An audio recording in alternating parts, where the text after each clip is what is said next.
Oh, sebentar. Hmm. Oke, nanti Katia bakalan menjelaskan materinya secara jelas. Nah, di sini sebelum kita mulai, sebelum aku serahkan live class ini ke Kak Tia, aku mau ngejelasin nih tata tertib mengikuti live class siang ini. Nah, jadi salah satu tata tertib utamanya adalah teman-teman selama mengikuti kelas ini harus mematikan mikrofonnya ya. Jadi biar teman-temannya yang lain bisa mendengarkan secara jelas penjelasan dari Kak Tia gitu. Nah, sedangkan kalau misalnya teman-teman mau ada yang ditanyain pas Kak Tia lagi ngejelasin, teman-teman boleh menuliskan pertanyaannya di kolom chatnya aja gitu. Nah, nanti kalau misalnya teman-teman masih kurang jelas, pengen menanyakan secara langsung, teman-teman boleh menanyakannya, tapi nanti tunggu dari aba-aba dari Katia. Nanti kalau misalnya Katia udah mempersilahkan teman-teman, misalnya ada yang mau ditanyakan, nah gitu. Boleh teman-teman klik yang raise hand atau yang ada gambar tangannya itu kan. Nah, itu nanti biar aku pandu nanti siapa yang boleh bertanya dan menyalakan mikrofonnya gitu. Sebelum sebelum aku yang minta untuk nyalain mikrofon, teman-teman jangan nyalain dulu ya demi kenyamanan kita bersama biar teman-teman yang lain bisa mendengarkan jelas gitu. Oke, buat yang baru join, jangan lupa ya matiin mikrofonnya. Nanti boleh dinyalain atas izin aku ya. Aku sebagai moderatornya kayak gitu. Oke, kalau gitu Katia mau dimulai aja sekarang Kak.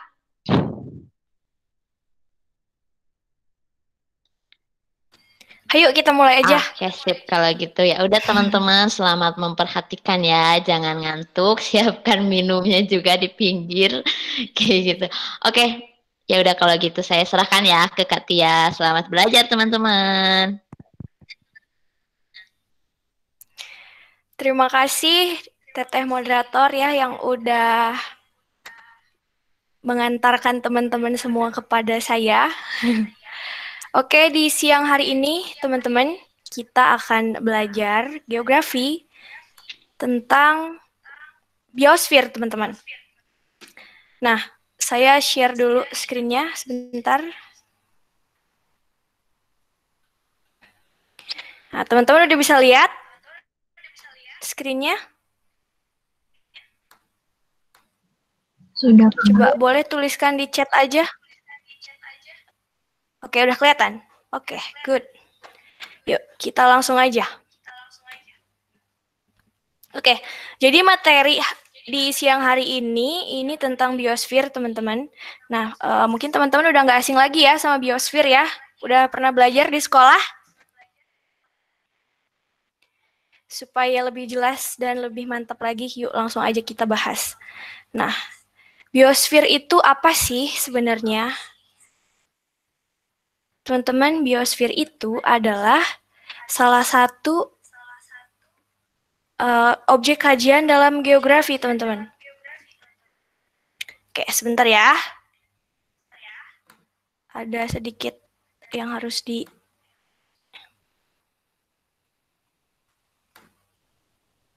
Oke, sambil nunggu aku share screen, teman-teman, boleh ini dulu ya.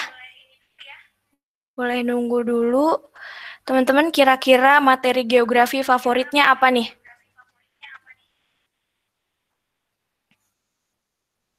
Halo?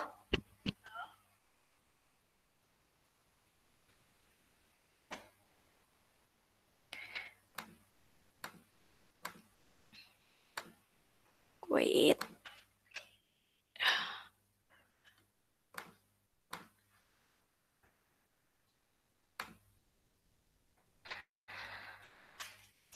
Oke, screen-nya udah ada, teman-teman udah bisa lihat semua?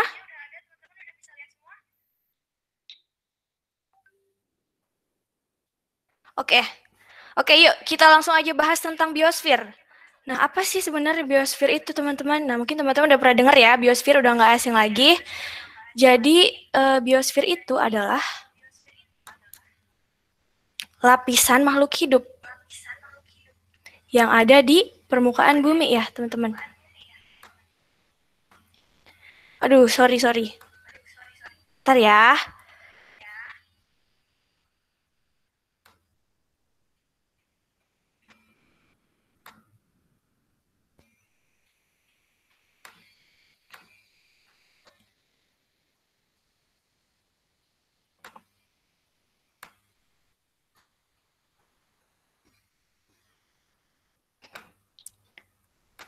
Oke, kita ketik aja ya teman-teman.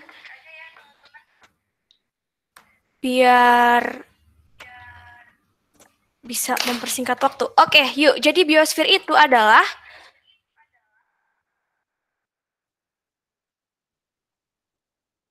lapisan makhluk hidup yang ada di bumi. Nah, lapisan makhluk hidupnya itu apa aja sih yang dipelajari dalam biosfer? Nah, kalau yang dipelajari dalam biosfer, makhluk hidupnya itu ada tumbuhan dan juga hewan, teman-teman. Manusia nggak termasuk dalam kajian biosfer ya. Kenapa? Karena kajian tentang manusia itu dipelajari secara fokus ya, secara spesial dalam kajian antroposfer, teman-teman. Karena untuk mengkaji manusia itu dilihat dari berbagai aspek. Ada aspek sosial, aspek ekonomi, ada aspek politik juga gitu ya.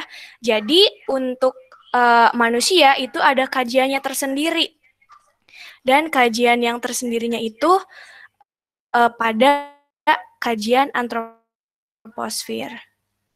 Nah, gitu ya teman-teman. Nah, ada beberapa aspek yang mempengaruhi adanya persebaran flora dan fauna yang ada di bumi kita ini, teman-teman. Nah, itu sangat berhubungan dengan kondisi ekologis atau kondisi lingkungan. Oke, aku mau panggil kakak admin dulu. Kakak admin, halo. Oh, kenapa Kak? Saya mau ini dulu, ada kendala teknis sebentar. Oke. Jadi saya akan live dulu. Siap, Boleh siap. ya Kak ya? Boleh. Oke. Oke. Oke, silakan Kak. Nah, sebentar ya teman-teman, saya akan kembali lagi. Oke. Oke nih, maaf nih teman-teman, katanya kakak gurunya lagi mengalami kesalahan teknis. Oke, nih kayaknya ada beberapa yang baru join juga. Nih aku ingetin sekali lagi ya sambil kita nunggu kakak gurunya.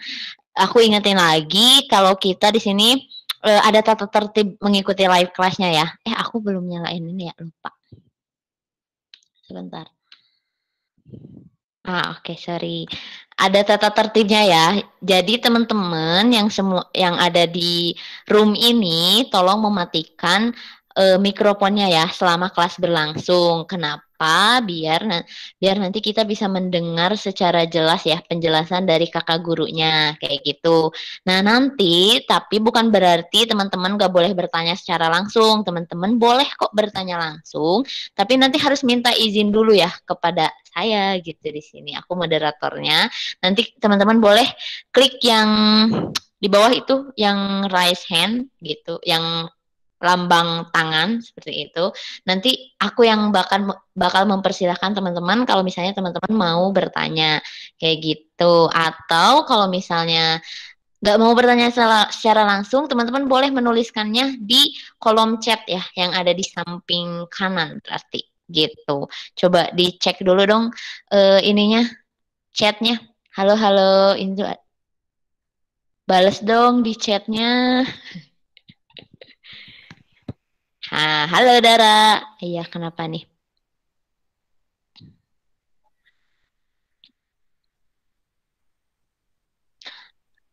Halo Kak. Halo Kak admin. Gimana Kak? Udah selesai?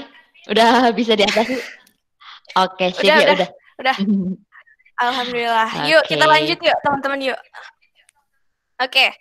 Nah, tadi kan kita udah belajar ya tentang pengertian biosfer. Nah, jadi biosfer itu adalah lapisan makhluk hidup yang ada di bumi. Nah, makhluk hidupnya itu apa aja? Ada tanaman atau flora ya? Yuk, flora. Dan juga fauna. Nah, ini kedua aspek ini dikaji dalam biosfer ya, teman-teman. Nah, biosfer atau pembelajaran tentang makhluk hidup yang ada di bumi ini mirip-mirip dengan biologi ya teman-teman. Tapi keduanya ini merupakan hal yang berbeda. Kalau geografi, nah itu mengkaji makhluk hidup. dari sudut pandang keruangan. Ya. Nah, ini dia kuncinya. Nah, jadi perbedaan geografi dengan biologi atau ilmu-ilmu lainnya. Sebentar. Oh, PPT-nya nggak muncul ya? Sorry.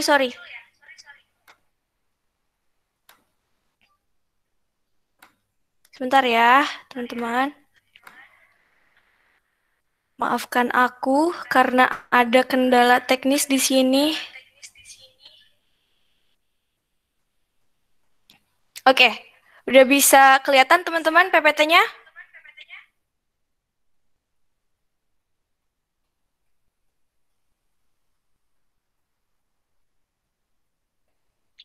Udah ya? Kak, aku lihat ya, Kak.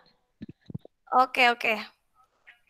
Nah, ini tadi yang aku jelasin ya. Jadi kalau biosfer itu mempelajari tentang flora dan juga fauna ya. Ini dipelajari dalam biosfer. Nah, perbedaannya kalau dibahas dalam geografi itu selalu dikaitkan dengan keruangan, teman-teman. Di mana sih flora ini ada? Misalnya tumbuhan ini adanya tinggalnya di mana? Kenapa? Kayak gitu ya, teman-teman. Kalau geografi itu nggak mempelajari struktur biologisnya dari si flora dan juga fauna tersebut. Oke, nah di sini ada beberapa faktor yang mempengaruhi persebaran flora dan fauna. Jadi kenapa sih tanaman ini tinggalnya di wilayah A misalnya, di dataran tinggi atau dataran rendah gitu ya. Nah itu ada beberapa faktor yang mempengaruhinya teman-teman. Nah yang pertama faktornya ini adalah faktor kesuburan sorry kita hapus dulu. Faktor kesuburan tanah. Nah, tanah ini penting ya teman-teman untuk keberlangsungan hidup flora dan fauna. Sebenarnya untuk manusia juga penting karena tanah ini adalah tempat di mana manusia, hewan, dan tumbuhan itu ada gitu teman-teman ya. Apalagi untuk tanaman, karena tanaman itu memang tumbuhnya dari tanah. Nah, misalnya suatu tanaman tinggal di atau hidup di wilayah A. Nah, kemudian tanahnya ini mengalami kerusakan, teman-teman. Jadi, tanamannya ini tidak bisa hidup lagi di tempat tersebut. Dan bisa jadi tanamannya itu terbawa oleh angin atau oleh oleh air gitu ya. Dan tumbuh di tempat yang lain kayak gitu ya. Jadi, tanah itu mempengaruhi persebaran flora dan fauna, khususnya flora ya, teman-teman. Oke, next, faktor yang kedua. Faktor iklim.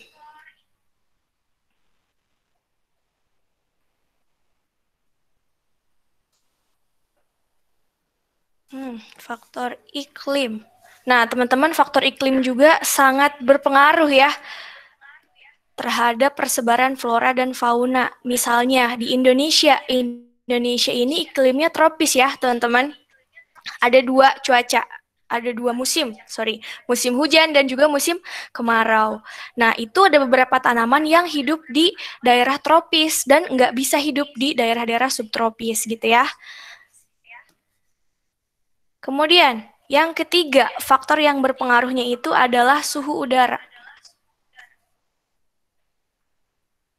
Nah, suhu udara juga penting, teman-teman. Karena suhu udara ini berkaitan dengan panas atau dinginnya suatu tempat, gitu ya. Misalnya, Indonesia ini suhunya rata-rata hangat ya. Kalau di daerah Rusia, tuh daerah yang dekat kutub, di atas, itu dingin, teman-teman. Nah, hewan-hewan yang hidup di daerah yang dingin, nah itu dia perlu perlengkapan khusus gitu. Badannya itu harus punya spesifikasi yang memadai untuk hidup di daerah ekstrim. Misalnya yang bisa hidupnya itu kayak beruang, yang punya bulu yang tebal gitu ya teman-teman. Jadi suhu yang berbeda di suatu tempat juga akan mengakibatkan perbedaan hewan dan juga tumbuhan yang hidup di dalamnya juga. Kemudian yang terakhir, ini ketinggian tempat. Nah, ketinggian tempat ini sebenarnya berkolerasi juga dengan suhu udara. Karena, nah, seperti yang kita tahu ya teman-teman, semakin tinggi suatu tempat, itu suhunya semakin rendah. Nah, ini juga berpengaruh terhadap jenis tanaman apa yang bisa hidup, jenis hewan apa yang bisa bertahan di sana gitu ya.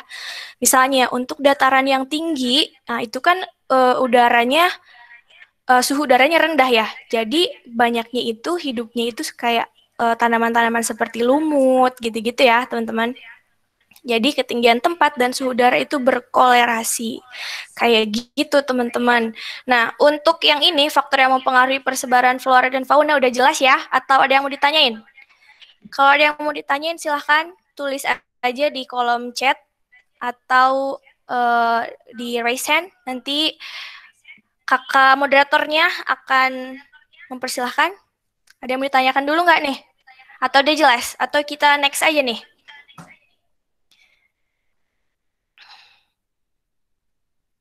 Oke, karena nggak ada yang mau bertanya nih kayaknya.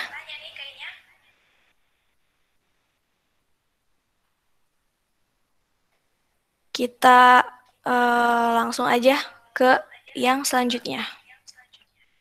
Nah, yang selanjutnya ini media atau sarana yang digunakan flora dan fauna untuk menyebar. Nah, jadi teman-teman, flora dan fauna itu menyebar dari satu tempat ke tempat lain, dia perlu media atau sarana. Kalau manusia mah perlu apa ya? Perlu transportasinya lah gitu. Mau pergi ke Bandung, mau pergi dari Bandung ke Jakarta itu kan butuh transportasi ya teman-teman. Nah, flora dan fauna juga sama kayak gitu. Jadi untuk menyebar dari satu ke tempat lain itu perlu yang namanya medianya. Nah, yang pertama ini udara, teman-teman. Nah, udara ini contohnya misalnya kalau tanaman, misalnya serbuknya itu terbawa oleh angin misalnya, kemudian nempel di tanaman yang lain. Nah, kemudian terjadilah perkembangbiakan gitu ya. Nah, ini juga bisa menjadi satu sarana untuk menyebar atau adanya persebaran flora gitu ya. Kalau fauna ini biasanya yang ada di udara itu kan burung ya teman-teman, jenis burung, kemudian belalang dan lain sebagainya, itu juga bisa menjadi media atau sarana persebarannya flora dan fauna gitu teman-teman. Kemudian yang kedua, ini medianya atau transportasinya itu ada perairan. Nah, perairan ini bisa sungai, bisa laut gitu ya. Misalnya kalau di sungai, di daerah hulu misalnya ada ikan yang berbeda jenisnya dari yang ada di daerah hilir gitu ya. Nah, itu bisa aja dia berenang. Kalau misalnya ekosistemnya ini mumpuni atau cocok gitu ya untuk jenis ikan tersebut, maka ikan tersebut juga akan berpindah gitu dari yang tadinya di hulu jadinya di hilir gitu ya. Karena sungai itu panjang teman-teman. Hulu dan hilirnya itu panjang bisa melintasi kota bahkan negara ya. Jadi itu juga bisa jadi transportasi dari flora dan fauna untuk menyebar dari satu tempat ke tempat yang lain. Oke, yang ketiga. Nah, kalau yang ketiga ini tanah atau lahan ya. Nah, kalau ini biasanya khusus untuk fauna. Kalau fauna misalnya dia dari satu tempat tinggal misalnya di hutan, nah tapi hutannya itu dibabat oleh manusia, ternyata banyak penebangan sehingga makanannya itu habis teman-teman. Jadi dia harus mencari lagi tempat tinggal yang lain agar dia bisa bertahan hidup. Nah disitulah dia menyebar. Kemudian yang terakhir ini manusia. Nah manusia ini memang selalu ambil peran teman-teman dalam setiap perkembangan atau perubahan alam.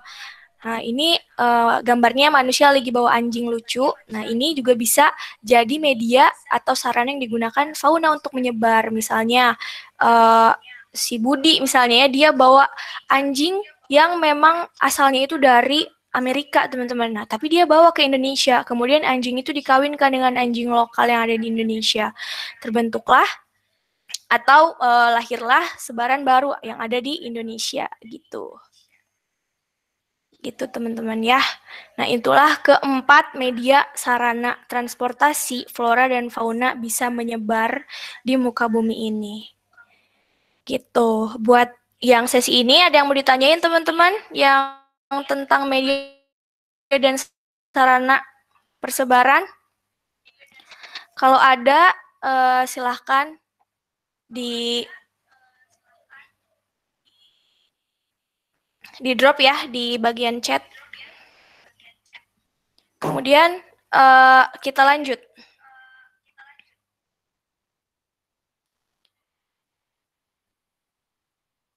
Bioma. Nah, ini juga bioma terkait ya dengan flora yang ada di muka bumi, teman-teman.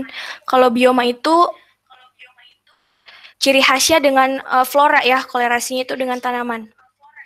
Nah, kalau bioma ini adalah ekosistem atau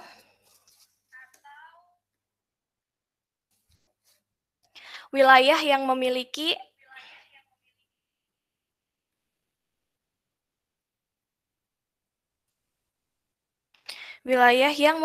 karakteristik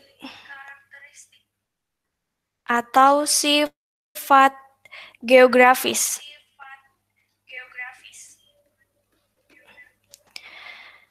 atau iklim yang sama. Oke, ini ya pengertian dari bioma. Nah, bioma itu banyak jenisnya, teman-teman. Yang pertama, kita bahas bioma hutan hujan tropis dulu nih. Hutan hujan tropis, nah teman-teman mungkin sering dengar ya, dan sering lihat nih yang ada di gambar. Pohonnya banyak dan hijau banget, rindang gitu ya. Kita lihat ciri-cirinya hutan hujan tropis. Yang pertama, ciri-cirinya ini rata-rata curah hujan tahunan lebih dari 2000 mm. Nah, ini menandakan bahwa intensitas hujannya itu cukup tinggi ya, teman-teman. Makanya tanaman-tanamannya ini cukup atau kenyang gitu ya, punya makanan yang banyak, dikasih hujan yang banyak juga gitu. Kemudian ciri-ciri yang kedua,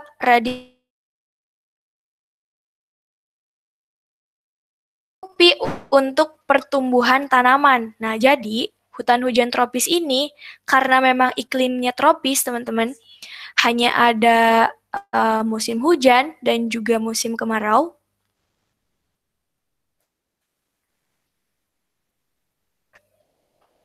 Karena hanya ada musim hujan dan musim kemarau, jadi radiasi atau sinar matahari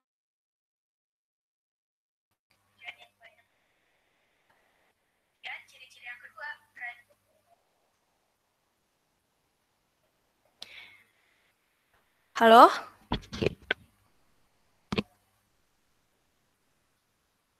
Kemudian, jadi radiasi matahari dan air ini mencukupi untuk si pertumbuhan tanamannya itu sendiri, gitu teman-teman. Halo?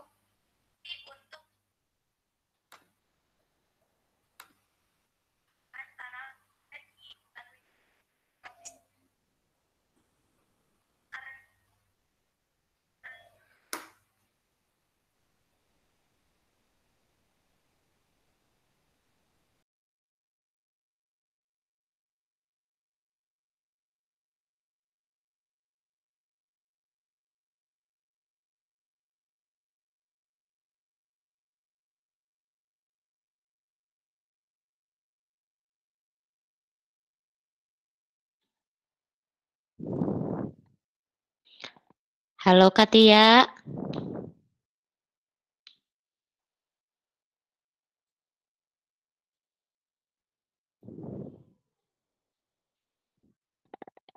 Katia.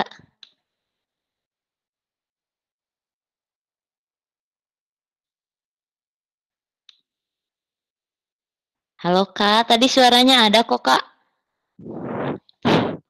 Wah, kayaknya Katia. Oh, kayaknya Katia bermasalah dengan koneksinya nih teman-teman. Mohon dimaklum ya. Oke, kita tunggu Katianya kembali lagi. Iya nih, jaringannya ya di Katianya kurang stabil kayaknya. Oke, kenapa Rai mau nanya? Nah, ini ada nih. Apa sih? Oke. Nah, teman-teman kalau misalnya ini ya tadi banyak yang tanya juga kita menggunakan ini tuh jadi metode baru, kita coba metode baru ya teman-teman. Biasanya kan emang di YouTube. Nah, sekarang kita pengen coba dulu nih di Google Meet gitu. Halo Kak Tia. Halo. Barusan hilang sinyal kah?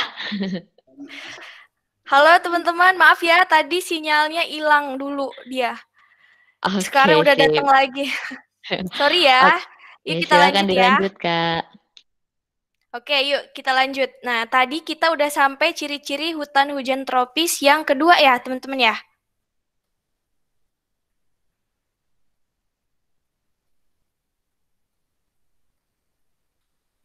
Halo.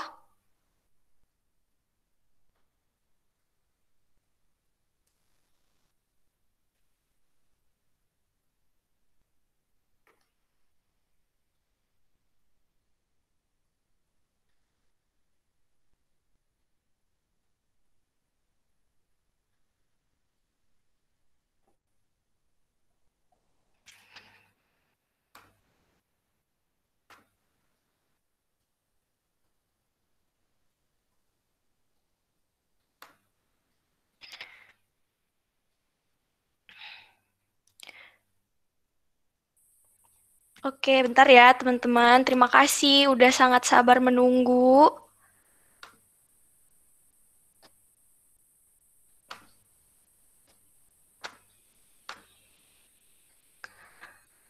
Halo teman-teman. Apakah PPT-nya sudah bisa terlihat? Ada, Kak, ada.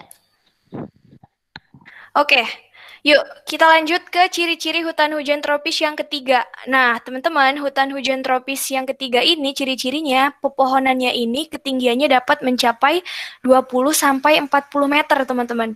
Jadi, pepohonan ini sangat besar dan juga tinggi-tinggi. Kenapa? Karena dia itu punya pasokan air dan cukup dan juga punya cahaya matahari yang cukup juga. Jadi untuk berfotosintesis dan juga untuk tumbuh kembangnya ini dia sangat baik gitu ya.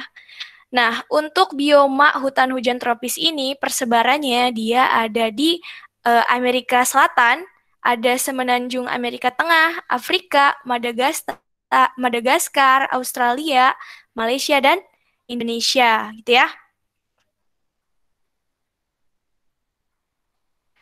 Kalau teman-teman mau ada yang ditanyakan, silahkan ya di drop aja di chat. Nanti aku bakal jawabin pertanyaan dari teman-teman. Oke, kita lanjut. Tadi kita udah belajar tentang hutan hujan tropis. Sorry, bioma hutan hujan tropis. Sekarang selanjutnya bioma hutan gugur. Nah, dari namanya aja udah hutan gugur ya, teman-teman. Nah, jadi ini kayak yang ada di foto, hutan gugur ini penampakannya kira-kira kayak gini, teman-teman.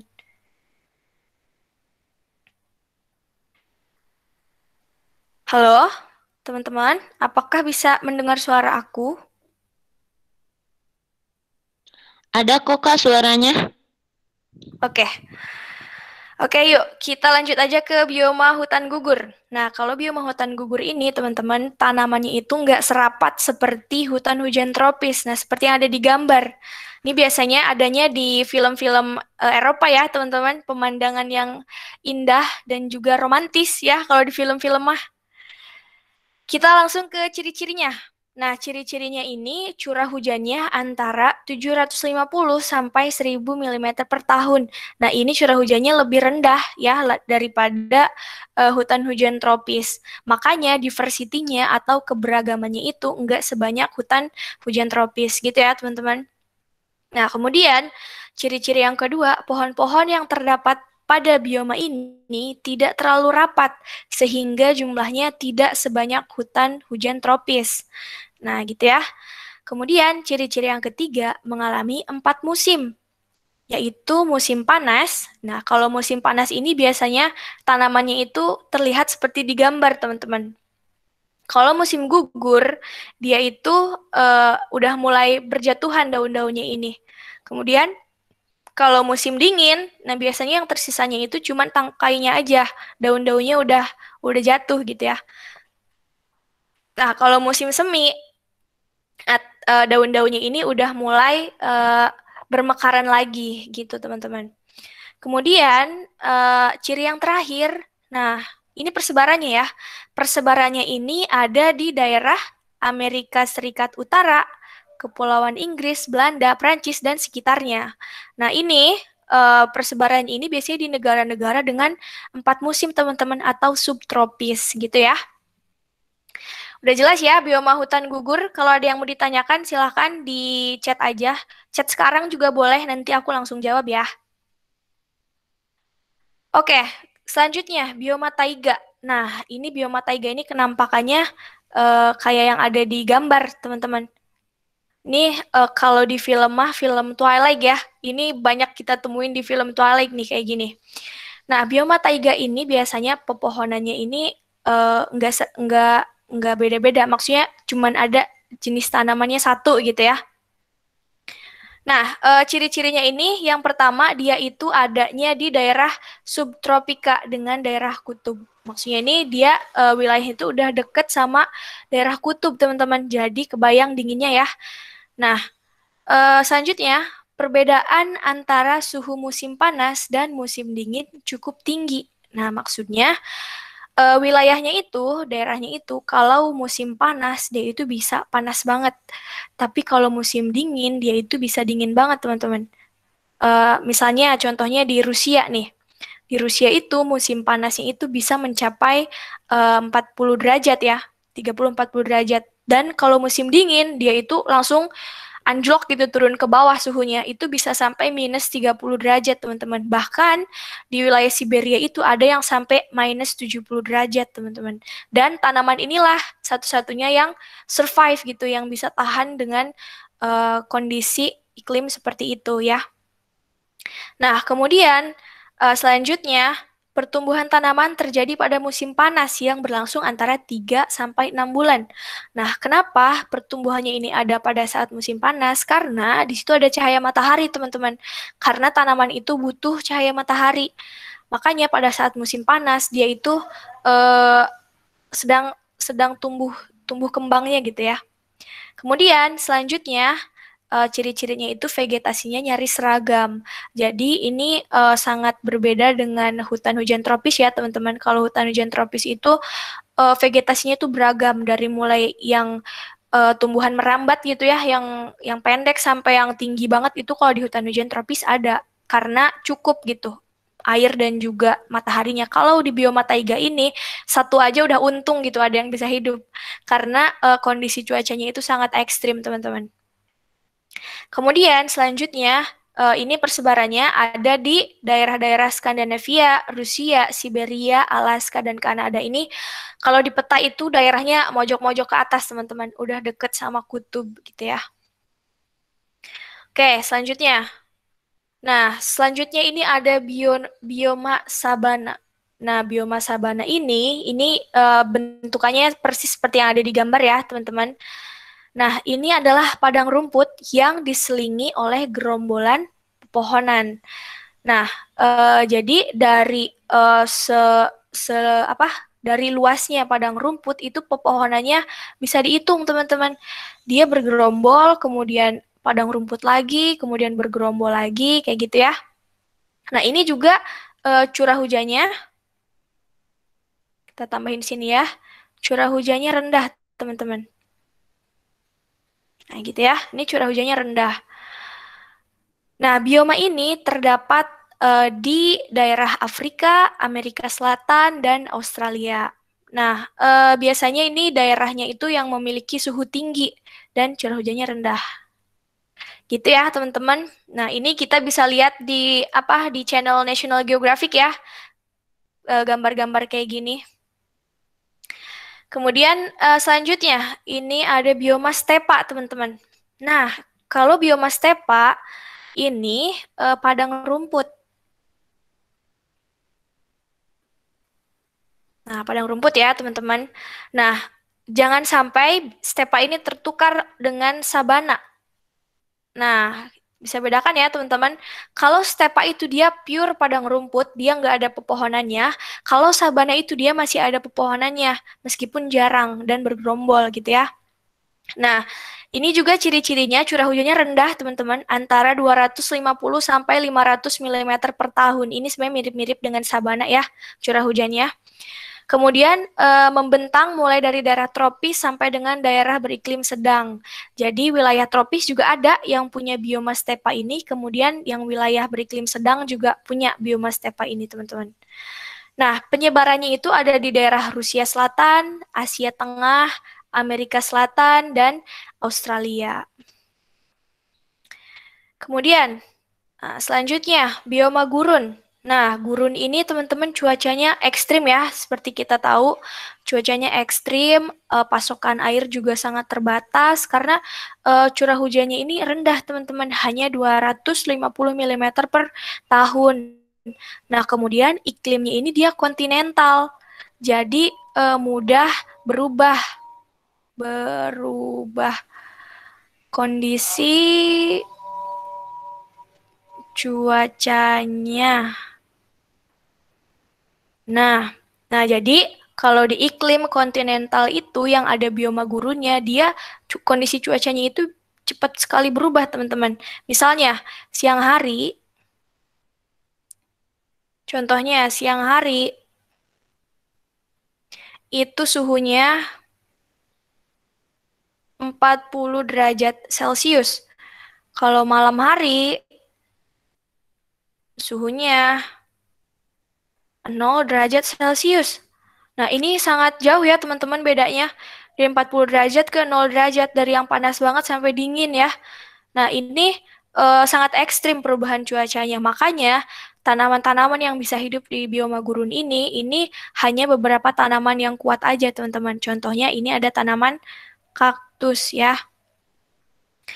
Nah, kenapa sih kok siang hari suhunya tinggi dan kalau malam hari suhunya tuh rendah banget? Ini karena kalau di gurun itu pasir ya teman-teman. Jadi dia itu nggak bisa menyimpan panas gitu ya. Jadi gampang dilepasin lagi pada malam hari. Gitu teman-teman. Kemudian yang selanjutnya ini ada bioma tundra. Nah, bioma tundra ini ciri-cirinya curah hujannya ini sangat rendah. Nah, curah hujannya ini sangat rendah. Kemudian, hanya sedikit tumbuhan yang dapat hidup dan didominasi pula oleh lumut. Nah, ini gambarnya bioma tundra itu kira-kira seperti yang ada di PPT ini, teman-teman. Nah, biasanya ini adanya di wilayah-wilayah dataran tinggi atau puncak-puncak gunung, teman-teman. Berada di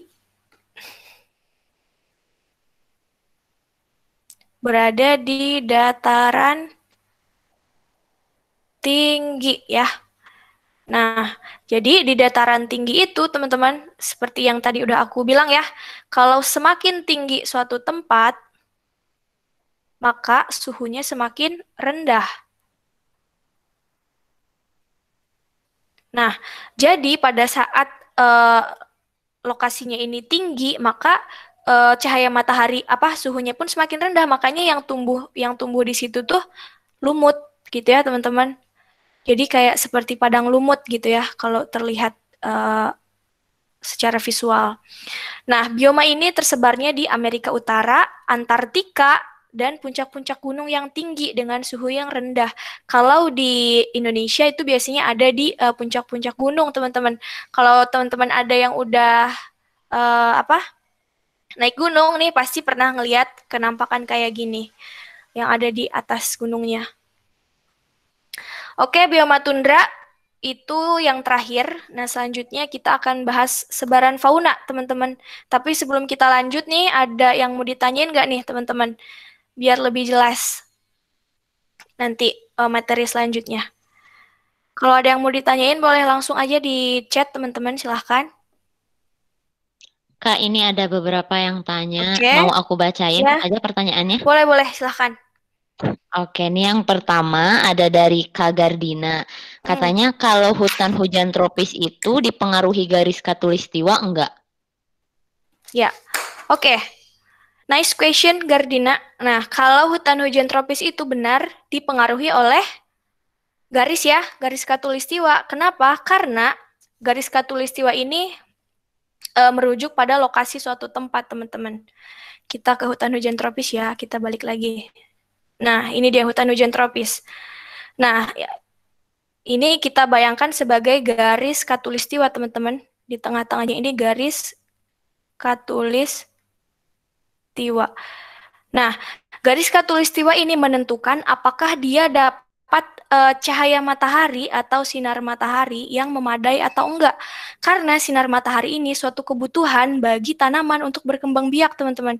Jadi, kalau dia posisinya ada di garis khatulistiwa, si daerah itu punya asupan atau punya mendapatkan cahaya matahari yang baik, maka di situ akan tumbuhlah hutan hujan tropis. Di situ akan banyak tanaman yang sangat beragam, gitu ya. Jadi garis khatulistiwa betul sekali mempengaruhi hutan hujan tropis. Gitu ya, Gardina ya. Ada lagi yang mau ditanyakan? Silahkan. Ada lagi nih Kak, katanya dari Gari. Tumbuhan yang biasanya tumbuh di bioma taiga apa ya Kak? Oke, tumbuhan di bioma Di bioma taiga, ya. Oke, kita ke bioma taiga. Nah, ini dia. Ini dia bioma, oh ya tadi lupa ya nggak disebutin tanamannya ya. Nah, kalau di bioma taiga itu biasanya tanamannya itu tanaman konifer, teman-teman. Tanaman konifer. Nah, ini bentuknya kayak jarum gini, teman-teman. Jadi kayak cuman lurus aja gitu ke atas, udah nggak ada cabang-cabangan lagi gitu ya. Itu namanya tanaman konifer atau tanaman jarum. Disebutnya itu. Nah, itu ya. Oke, ada lagi? Yang mau Ada lagi ditanyakan, nih Kak. silakan. Ada nih 2 lagi. Ini dari, namanya SpongeBob katanya Kak. Apa negara? Iya, soalnya usernya gitu. Apa negara Korea termasuk bioma hutan gugur? Mereka kan memiliki 4 musim, gitu katanya Kak. Nah, ini kayaknya yang suka nonton drakor ya. Nah, di Korea itu betul teman-teman, dia punya hutan gugur. Jadi dalam suatu negara itu teman-teman, dia tuh nggak cuman punya satu bioma hutan gugur aja. Misalnya Korea, Korea keseluruhannya hutan gugur. Nah, nggak bisa kayak gitu teman-teman. Karena bentuk geografis dari suatu negara itu pasti berbeda-beda. Kayak Indonesia. Indonesia itu kan bentuk geologinya berbeda-beda. Ada yang dataran tinggi, ada yang dataran rendah gitu ya. Dan itu juga sangat berpengaruh terhadap keberadaan bioma hutan gugur. Nah, kalau di Korea, betul bioma hutan gugur ini memang ada, teman-teman. Dan teman-teman pasti sering lihat pemandangan seperti ini di drama Korea ya. Karena memang betul di sana ada hutan gugur. Karena Korea ini punya 4 musim. Atau daerah subtropis gitu. Oke, ini satu lagi nih Kak. Oke. Apa pohon jati juga tanaman khas hutan hujan tropis, tapi pohon jati bisa menggugurkan daunnya saat musim panas, mirip di hutan gugur, katanya gitu. Nah, oke. Ini pertanyaan dari siapa, Kak? Dari siapa? Ivas. Nah, dari Ivas. Ivas ini very good question ya. Nah, hutan jati itu termasuk hutan gugur tropis. Kita tambahin di sini ya. Hutan gugur itu ada juga tambahannya, kalau di daerah tropis itu hutan gugur atau hutan musim tropis. Nah, hutan musim tropis ini dia tanamannya itu kalau misalnya pada saat musim hujan dia akan bertumbuh gitu. Ininya apa, daun-daunnya dia akan tumbuh dengan banyak, lebar gitu ya. Tapi pada saat musim hujan pada saat musim penghujan dia daunnya hilang gitu ya. Nah, ini tanamannya itu yang hidupnya itu adalah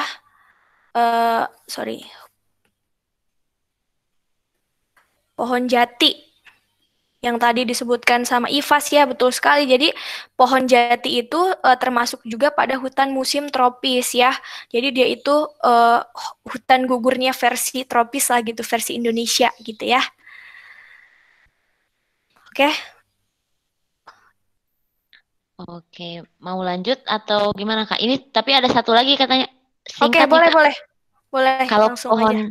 kalau pohon pinus masuk di bioma mana ya Kak? Dari Latif Nah, Indri.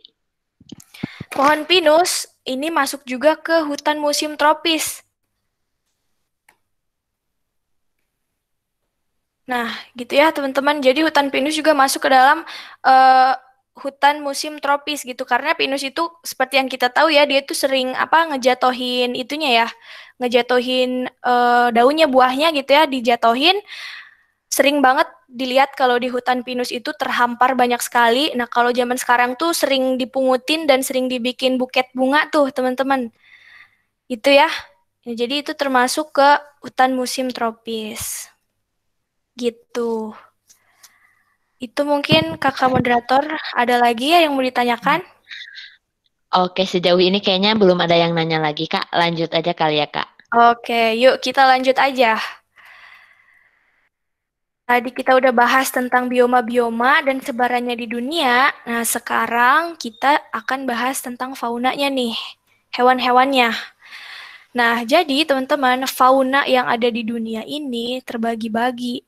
Ada fauna Paleartik, Neartik, Etopian, Oriental, Australis, dan Neotropik. Nah, kita mulai di pembahasan ke wilayah Neartik dulu nih.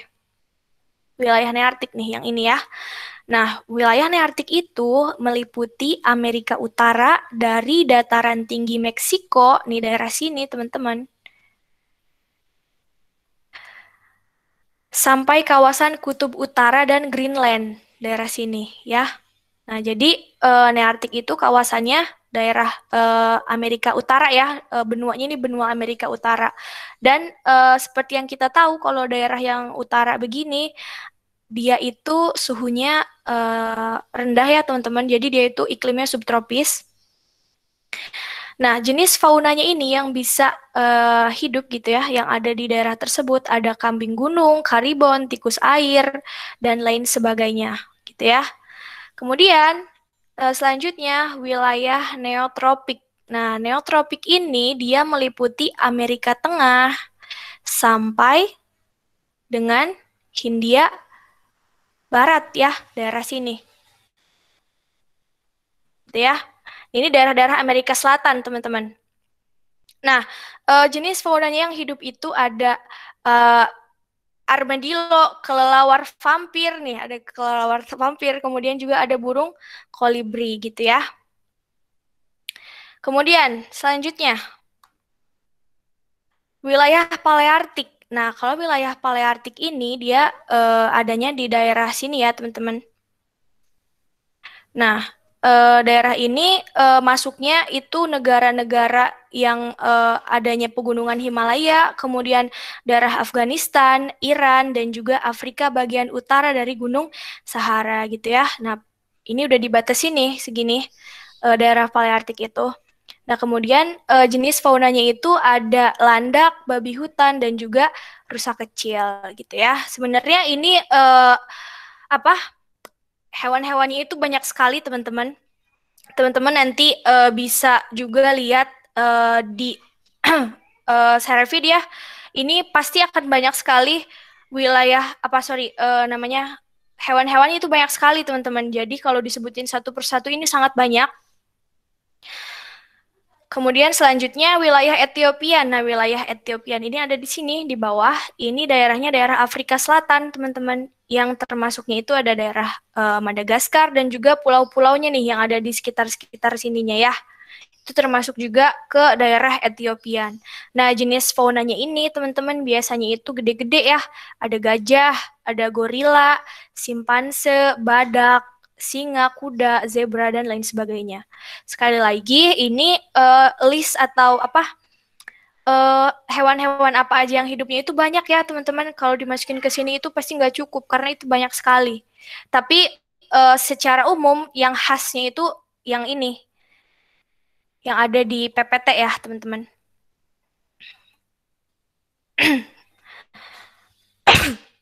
Kemudian selanjutnya, wilayah oriental. Nah, wilayah oriental ini, teman-teman, ini Indonesia juga masuk ya ke wilayah oriental.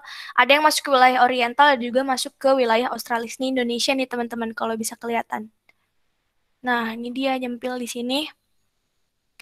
Nah, wilayah oriental ini dia yang meliputi pegunungan Himalaya, India, Sri Lanka, Semenanjung Melayu, Sumatera, Jawa, ya, Kalimantan, Sulawesi, dan Filipina.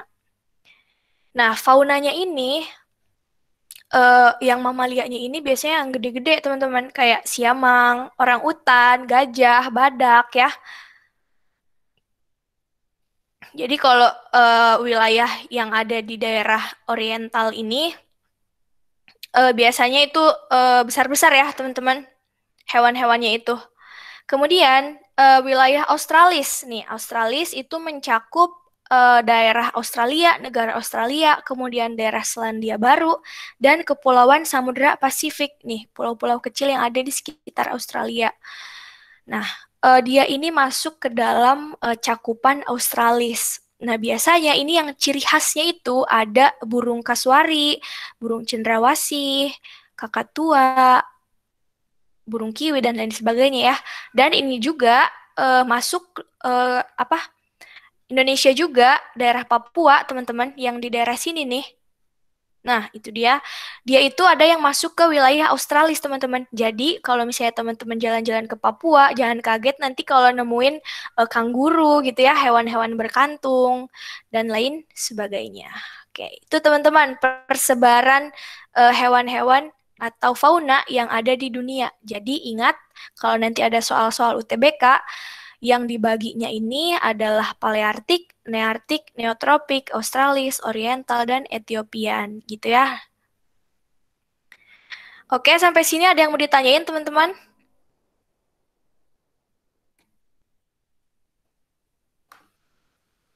Apakah ada yang mau ditanyakan? Kalau nggak ada, kita lanjut ke pembahasan selanjutnya. Ini masih tentang flora, teman-teman. Tentang persebaran hewan. Nah, tapi ini persebaran hewannya di Indonesia, teman-teman. Nah, jadi kalau di Indonesia itu persebaran hewannya ada pembatasnya, teman-teman. Untuk lebih mudah mengingatnya ya. Ini ada ilmuwan yang bernama Wellens. Ada ilmuwan yang bernama Wellens dan juga Weber. Nah, dia itu membuat garis hayal gitu ya, yang membedakan atau yang memisahkan antara satu wilayah yang lain, satu wilayah Indonesia dengan wilayah Indonesia yang lainnya. Ini berdasarkan pada flora. Sorry teman-teman, ini bukan flora ya, ini fauna. Fauna. Nah, sebaran faunanya ini di Indonesia, ini dibagi menjadi 3, teman-teman. Ada wilayah barat atau Asiatis. Ini Asiatis, kemudian peralihan, dan juga Australis ya. Nah, di Indonesia bagian barat, kita ke slide selanjutnya ya. Di Indonesia bagian barat,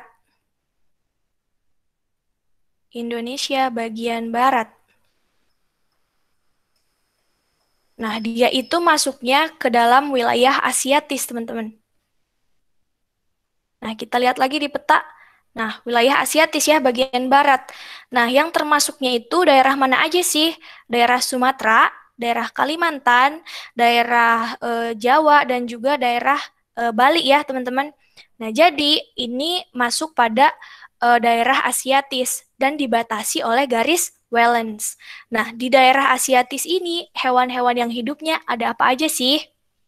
Nah, seperti yang tadi udah aku jelasin sebelumnya ya, kalau daerah Asiatis itu atau Oriental itu biasanya hewannya besar-besar, teman-teman. Jadi kalau misalnya nanti ada soal UTBK, terus nanyain hewan di Indonesia bagian barat itu apa aja? Teman-teman ingat-ingatnya hewan yang apa badannya besar-besar gitu ya kalau di daerah Asiatis itu. Nah, hewannya ada apa aja? Kita tulis di sini. Jenis hewannya. Nah, jenis hewannya itu ada harimau, kemudian ada gajah,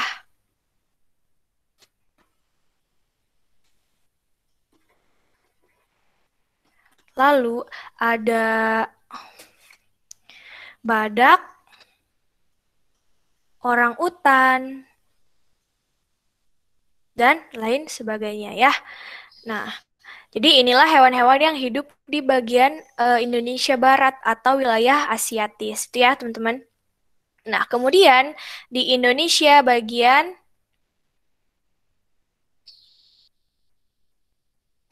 timur, atau jangan timur deh, kita tengah dulu, biar berurutan ya. Indonesia bagian tengah.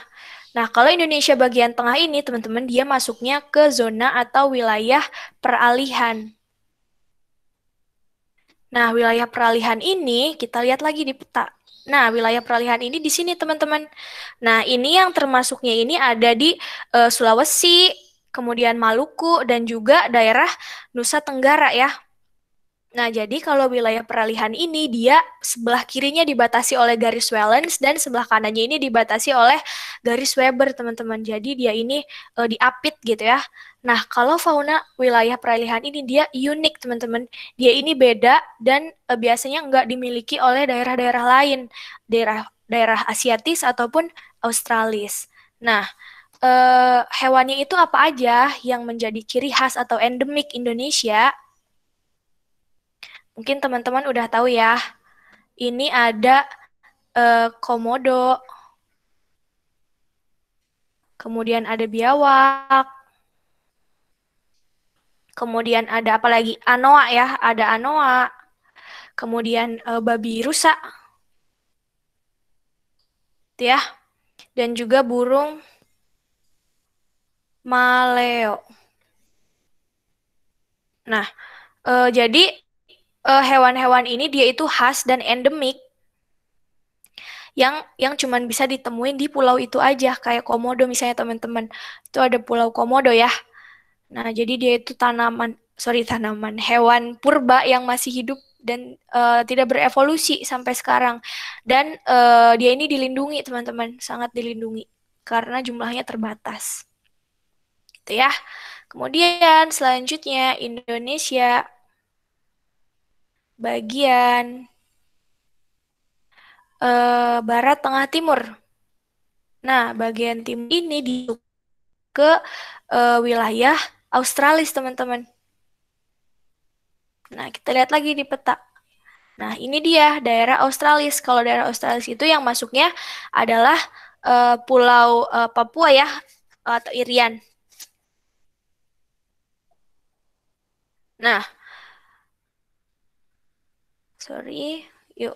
Ini dia fauna Australis. Jenis hewannya.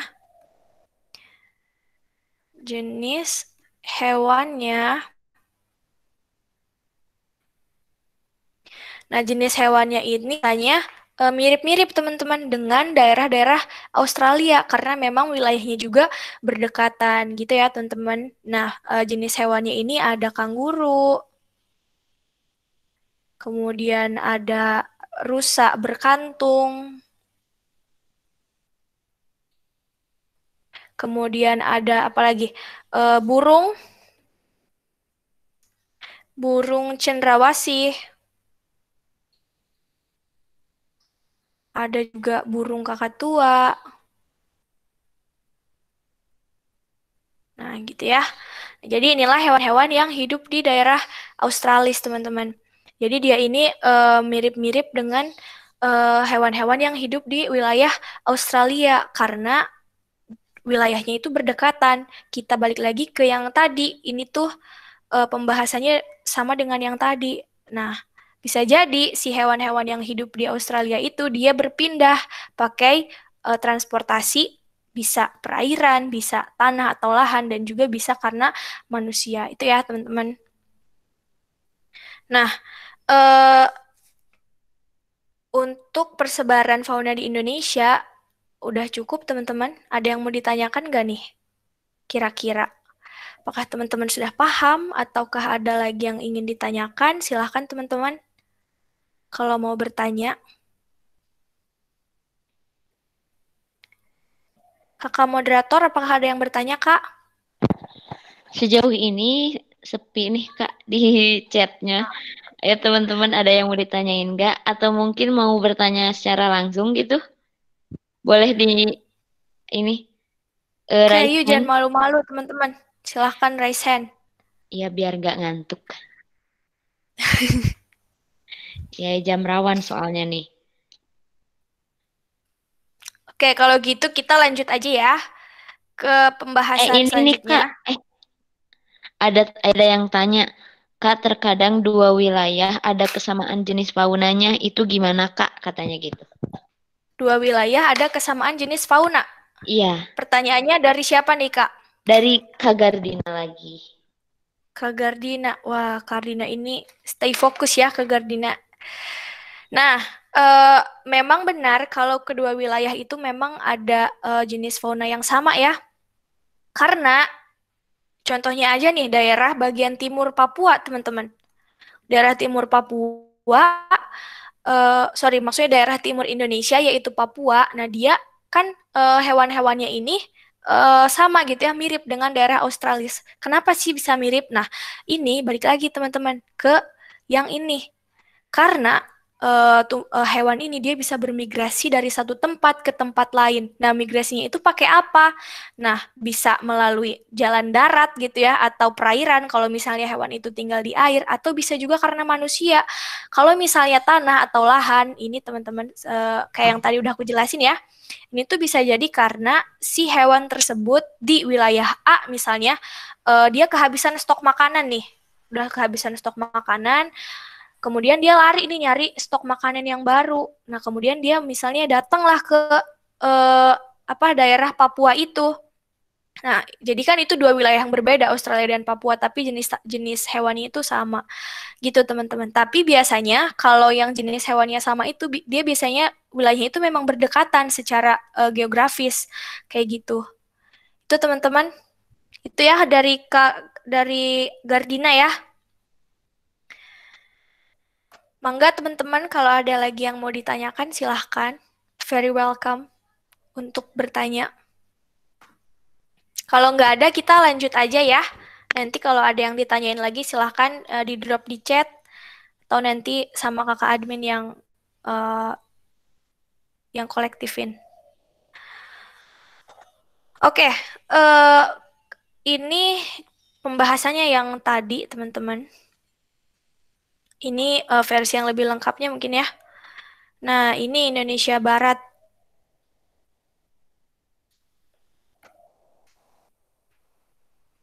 Nah, ini dia Indonesia Barat. Ini mencakup Sumatera, Kalimantan, Jawa, dan Bali. Ini yang tadi ya, teman-teman ya. Oke, kayaknya materinya udah ini nih, teman-teman. Materinya udah dicukupkan.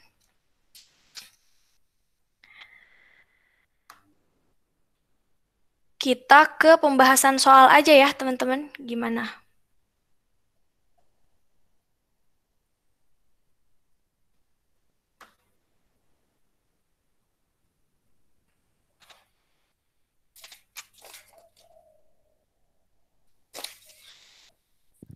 Ayo teman-teman dijawab gimana? Mau pembahasan soal aja? Ini ada yang tanya tapi Kak, Gimana Kak katanya? Kak, fenomena geosfer yang tidak banyak mempengaruhi persebaran flora fauna itu kan georegional. Georegional tuh apa Kak? Katanya gitu. Georegional itu apa? Pertanyaannya sangat out of the box sekali ya. Dari siapa ini, Kak? Dari Camelia Fani. Nah, dari Camelia.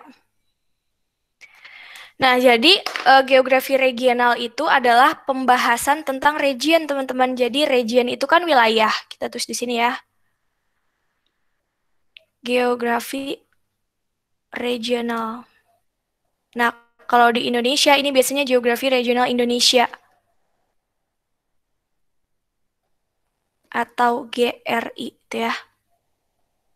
Nah, teman-teman kalau geografi regional ini dia membahas tentang region atau wilayah. Nah, jadi si wilayah itu dibahas gimana karakteristiknya, karakteristik fisik, dan sosialnya, gitu ya. Nah, jadi dibahas nih karakter fisiknya kayak gini kalau di wilayah A. Misalnya, Bandung, karakteristiknya itu dia berada di dataran. Maaf, Kak Tia, PPT-nya katanya pengen lihat. Hilang soalnya Oke. PPT-nya. PPT-nya hilang ya? Iya. Oke, yuk kita iniin lagi.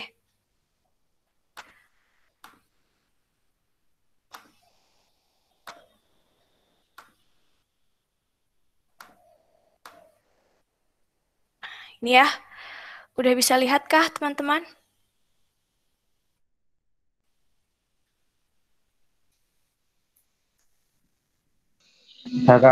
Ada Kak, ada. Udah ya? Nah, kalau geografi regional Indonesia ini dia membahas wilayah yang ada di Indonesia atau misalnya kalau regionnya misalnya Malaysia berarti geografi regional Malaysia. Jadi wilayahnya itu dibahas gimana sih karakteristik fisiknya, gimana sih karakteristik sosialnya gitu ya teman-teman. Kalau karakteristik fisiknya misalnya gimana sih morfologinya, apakah si wilayah A ini dia berada di dataran tinggi, dataran rendahkah, atau kondisi fisiknya kayak gimana. Dan dari kondisi fisik itu gimana sih bisa dimanfaatkan menjadi kegiatan-kegiatan manusia gitu teman-teman. Seperti misalnya daerah dataran tinggi dia itu banyak kayak Bandung, Lembang gitu ya, banyak tanaman-tanaman sayuran teman-teman. Nah, itu dikaji melalui geografi regional Indonesia gimana sih si dataran tinggi ini bisa berpotensi atau bisa bermanfaat bagi kehidupan manusia gitu teman-teman. Kalau geografi regional Indonesia kayak gitu. Kalau ilmu nih, ilmu yang mempelajari tentang flora dan fauna ini ada khususnya teman-teman dalam geografi itu namanya biogeografi. Nah, jadi yang kita bahas hari ini ditunjang oleh ilmu biogeografi. Ini membahas tentang persebaran flora dan fauna. Gitu ya, teman-teman ya.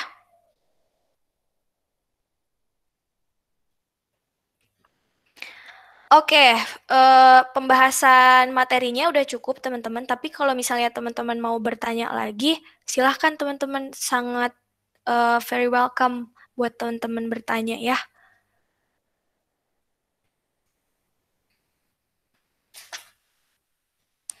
Ayo teman-teman, ada yang mau ditanyakan atau mungkin ada yang mau bertanya secara langsung? Oh, ada yang langsung nembak katanya Kak, bahas soal aja. Oke, yuk langsung kita bahas soal. Oke, silahkan Kak. Sebenarnya teman-teman kalau soal geografi yang bagian biogeografi ini dia kategori soalnya biasanya dikategorikan mudah sampai sedang ya teman-teman. Kalau sulit itu biasanya ada di pembahasan yang bab lain. Tapi meskipun begitu ini bisa jadi poin plus buat teman-teman karena tergolongnya biosfer ini mudah sampai sedang gitu ya. Makanya teman-teman harus maksimal di bab yang ini ya supaya bisa memberikan poin buat UTBK teman-teman. Nah, flora yang hidup di wilayah iklim dingin atau tundra. Nah, kita langsung soal yang pertama ya. Flora yang hidup di wilayah iklim dingin atau tundra. Nah, tadi kita udah bahas teman-teman ya di biosfer. Ingat kalau tundra itu adalah, kita back lagi ya.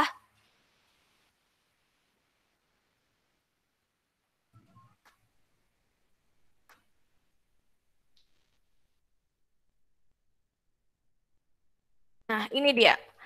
Kalau tundra itu biasanya dia adanya di puncak-puncak gunung yang tinggi, teman-teman, atau di daerah-daerah dengan dataran tinggi dan yang suhunya rendah. Dan biasanya tumbuhan-tumbuhan yang hidup di daerah bioma tundra ini dia tumbuhan yang enggak memerlukan banyak nggak memerlukan banyak hujan gitu ya, nggak memerlukan banyak curah hujan gitu. Jadi yang hidup itu biasanya lumut, teman-teman. Apakah di sini ada lumut? Nah, ini dia jawabannya yang D, padang lumut. Nah, kalau jati, teman-teman, tadi kita udah bahas ya, jati itu biasanya adanya di daerah tropis seperti Indonesia.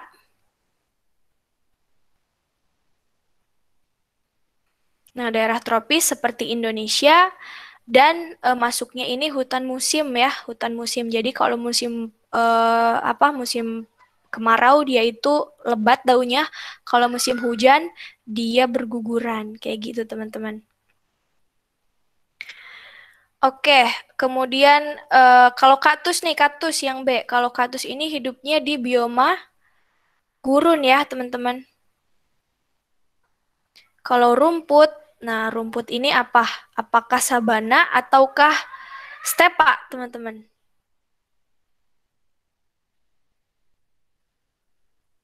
Kita balik lagi. Nah, ini dia ya. Kalau sabana, ingat-ingat dia itu ada pohon, masih ada pohonnya, teman-teman. Kalau stepa, dia itu pure padang rumput ya. Jadi, rumput itu masuknya ke stepa ya. Kemudian cemara. Nah, cemara ini sama kayak jati, dia adanya di daerah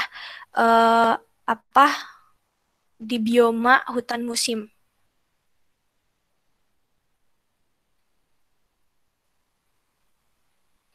Itu ya teman-teman untuk soal yang pertama.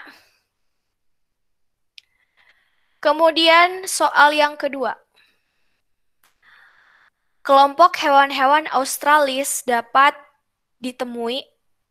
di pulau. Nah, ini pembahasannya tadi ya teman-teman.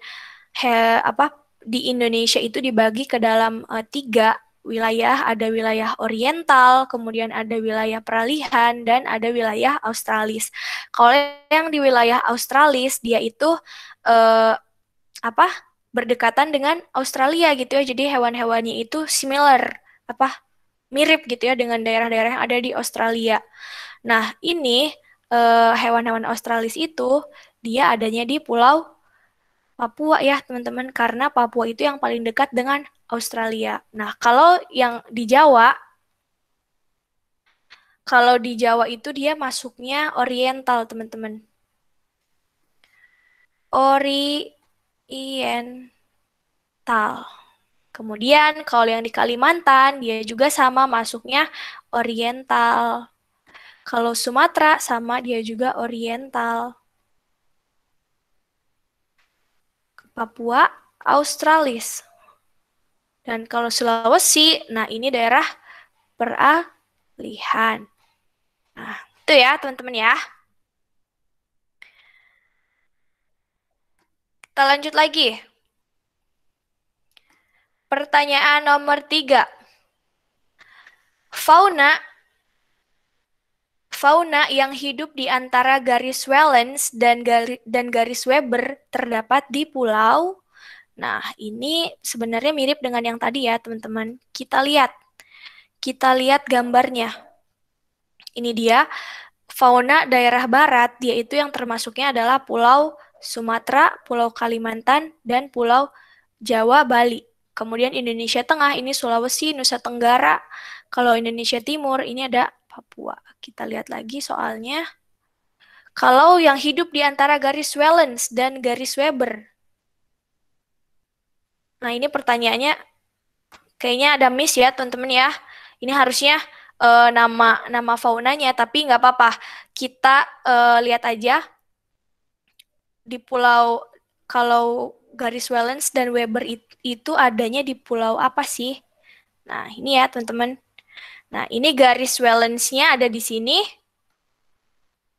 Webernya ada di sini dan ini yang di tengah-tengah. Berarti pulaunya ini adalah pulau Kali Sulawesi. Ya, jadi jawaban yang betulnya adalah yang B. Itu ya, teman-teman. Kalau Jawa, dia ini masuknya ke seperti yang tadi dijelasin ya. Nah, Jawa ini masuknya oriental dan dibatasi oleh garis Wallace. Oriental, ini juga oriental. Ini Australis, Papua. Dan Kalimantan juga ini oriental. Itu ya, teman-teman ya. Kemudian yang selanjutnya, faktor geografis yang berpengaruh dominan terhadap pertumbuhan dan persebaran flora dan fauna. Nah, jadi teman-teman, kalau faktor yang mempengaruhi persebaran flora dan fauna, tadi kayaknya belum dijelasin ya, teman-teman ya. Kita bahas di sini ya. Faktor yang berpengaruh terhadap persebaran flora dan fauna. Ini ada 5, teman-teman. Nah, yang pertama itu ada kesuburan tanah. Oh, ini udah dijelasin ya tadi ya. Kesuburan tanah, nggak apa-apa, kita ulang lagi aja. Kesuburan tanah. Kemudian yang kedua, dia ini ada iklim. Yang ketiga, suhu udara. Kemudian yang keempat, ada keadaan air. Atau water supply. Dan yang kelima, ketinggian tempat.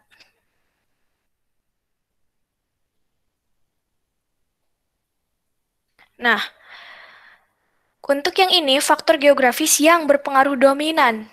Sebenarnya semuanya ini berpengaruh, teman-teman. Tapi yang manakah yang paling dominan? Apakah jenis tanah? Apakah ketinggian? Apakah relief? Apakah suhu dan curah hujan? Nah, jadi teman-teman untuk soal yang ini kita lihat satu persatu ya. Kalau jenis tanah, nah jenis tanah ini dia masih bisa dipengaruhi oleh faktor-faktor yang lain, teman-teman. Dia bisa dipengaruhi oleh suhu, curah hujan, ketinggian, dan lain sebagainya. Nah, ketinggian juga dia ini berkorelasi dengan faktor-faktor yang lain. Relief juga sama. Kalau suhu dan curah hujan, nah dia ini adalah faktor yang utama dan dominan, teman-teman. Jadi jawabannya yang D. Karena suhu itu ya memang dia berasalnya dari atmosfer, teman-teman, dari udara. Dan dia ini tidak dipengaruhi oleh faktor-faktor yang lain. Jadi suhu dan curah hujan, nah dia ini sangat berpengaruh terhadap persebaran flora dan fauna. Kalau di suatu tempat suhunya udah bagus gitu ya untuk si hewan dan juga tumbuhan itu hidup, maka ya itu bisa jadi faktor utama yang bisa mempengaruhi juga faktor-faktor yang lainnya gitu ya, teman-teman ya. Dan kalau yang teknologi dan aktivitas manusia ini juga berpengaruh ya terhadap persebaran flora dan fauna yang ada di Indonesia atau juga yang ada di dunia, tapi dia enggak dominan gitu ya, teman-teman ya. Oke, sampai sini teman-teman. Apakah ada yang ditanyain lagi? Atau kita mulai ini aja, teman-teman. Kita mulai kuis gimana nih? Aku yang kasih pertanyaan buat teman-teman, nanti teman-teman jawab ya. Gimana kalau kayak gitu? Tapi Kak itu katanya ada yang tanya. Oh, Kayaknya boleh. dari soal yang itu deh. Kan faktor Ya. geografis Kak, bukan tempatnya katanya gitu. Faktor geografis bukan tempatnya. Nah, Iya. teman-teman jangan lupa kalau geografis itu, nah dia berkorelasi juga dengan faktor-faktor lingkungan, teman-teman. Jadi, misalnya faktor geografis itu lokasinya di wilayah A misalnya. Nah, wilayah A ini misalnya ketinggiannya seperti apa? Saya ketinggiannya dia daerah yang di atas gitu ya, daerah tinggi. Nah, itu juga dia berpengaruh terhadap faktor-faktor yang mempengaruhi persebaran flora dan fauna gitu ya, teman-teman. Ini dari siapa pertanyaannya, Kak? Ada 2 orang nih yang bertanya kayak gitu, dari Gardina Ya, sama boleh. Arfi. Nah, gimana katanya, Kak? Ya, gitu katanya. Itu kan faktor geografisnya Kak gitu. Nah, iya gitu teman-teman. Jadi faktor geografis itu memang sangat berpengaruh ya terhadap persebaran flora dan fauna. Karena flora dan fauna ini kan tinggalnya di bumi ya. Ya, apa? Arvi dan juga Gardina ya. Karena flora dan fauna ini hidupnya di bumi, jadi kondisi geografis bumi, ketinggiannya kayak gimana, kemudian faktor airnya kayak gimana, itu kan air, tanah, udara, dan sebagainya, itu kan faktor geografis, teman-teman. Jadi itu juga berpengaruh terhadap flora dan fauna, kayak gitu ya. Jadi berkolerasi sebenarnya. Kayak gitu. Masih ada yang mau ditanyain lagi, Gardina dan Arvi, atau kurang jelas? Saya minum dulu ya.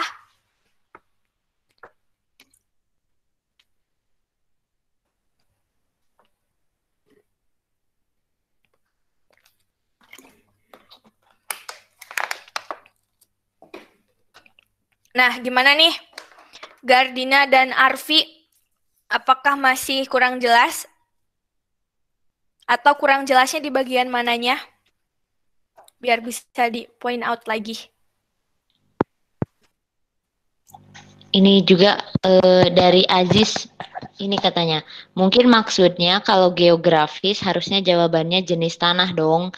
Kalau suhu bukan geografis, mungkin gitu maksudnya, gitu katanya. Nah, gini, itu dari siapa, Kak? Dari Aziz. Dari Ajis. Oke, Iya. jadi sebenarnya teman-teman, kalau faktor geografis itu karena geo mungkin ya, karena teman-teman tuh berpikirnya geo itu bumi, jadi tanah dan lain sebagainya. Tapi itu sebenarnya kalau geografis itu dia sepaket teman-teman, semua ada di bumi gitu. Bukan cuma tanah aja atau lain sebagainya, tapi juga suhu, curah hujan itu juga termasuk dalam faktor geografis teman-teman. Ya, jadi apa? Suhu dan curah hujan pun ya termasuk ke dalam faktor geografis. Gitu ya.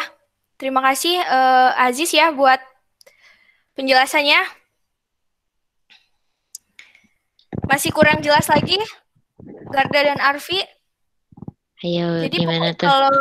kalau geografis itu dia sepaket ya teman-teman. Ingat kalau geografi itu cakupannya banyak teman-teman. Masih ingat yang ini kan? Yang ini nih. Aku kasih tulis di sini ya. Objek kajian geografi. Nah, teman-teman, objek kajian geografi itu banyak ya. Kemarin aku sempat kasih ininya, sempat kasih jembatan keledanya. Ini ada lihat bos hian. Nah, ini ya.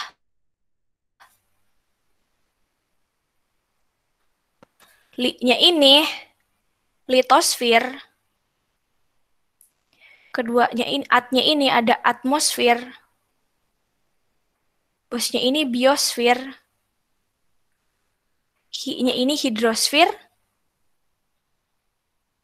Dan an-nya ini antroposfer. Gitu teman-teman, kalau litosfer, dia ini mempelajari tentang struktur, morfologi, dan batuan-batuan bumi. Nah, ini jenis tanah dan ketinggian, ini dipelajarinya dalam litosfer. Atmosfer, dia ini mempelajari tentang gejala-gejala cuaca dan iklim. Suhu dan curah hujan juga masuk ya dalam kajian atmosfer. Kemudian biosfer yang kita pelajari hari ini. Dan hidrosfer, itu lapisan air, seperti sungai dan laut. Kemudian antroposfer ini lapisan manusia. Jadi kalau ditanya faktor geografis, teman-teman, suhu dan curah hujan pun masuk pada faktor geografis, masuknya pada kajian atmosfer. Oke, gitu ya, jelas ya? Oke, kita lanjut ke soal yang selanjutnya. Nah, ini soalnya yang tadi udah kita bahas. Tadi ada pertanyaan nih dari teman-teman yang tentang daun gugur pada musim kemarau. Ini udah jelas ya jawabannya itu pohon jati. Jadi pohon jati itu salah satu jenis hutan musim gitu yang ada di Indonesia. Kalau teman-teman lihat tuh di perkebunan-perkebunan jati tuh biasanya kalau musim kemarau dia itu daunnya banyak ya, lebat gitu. Kalau musim hujan dia biasanya gugur. Nanti kalau musim kemarau dia bakal tumbuh lagi. Gitu teman-teman.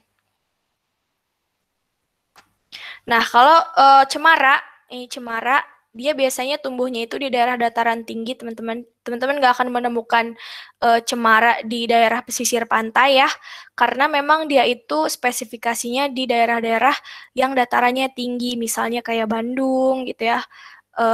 Terus mana lagi daerah puncak Bogor, nih pasti teman-teman banyak menemukan pohon cemara. Pinus juga sama. Nah, pinus ini masuk juga ke dalam hutan musim ya, hutan musim.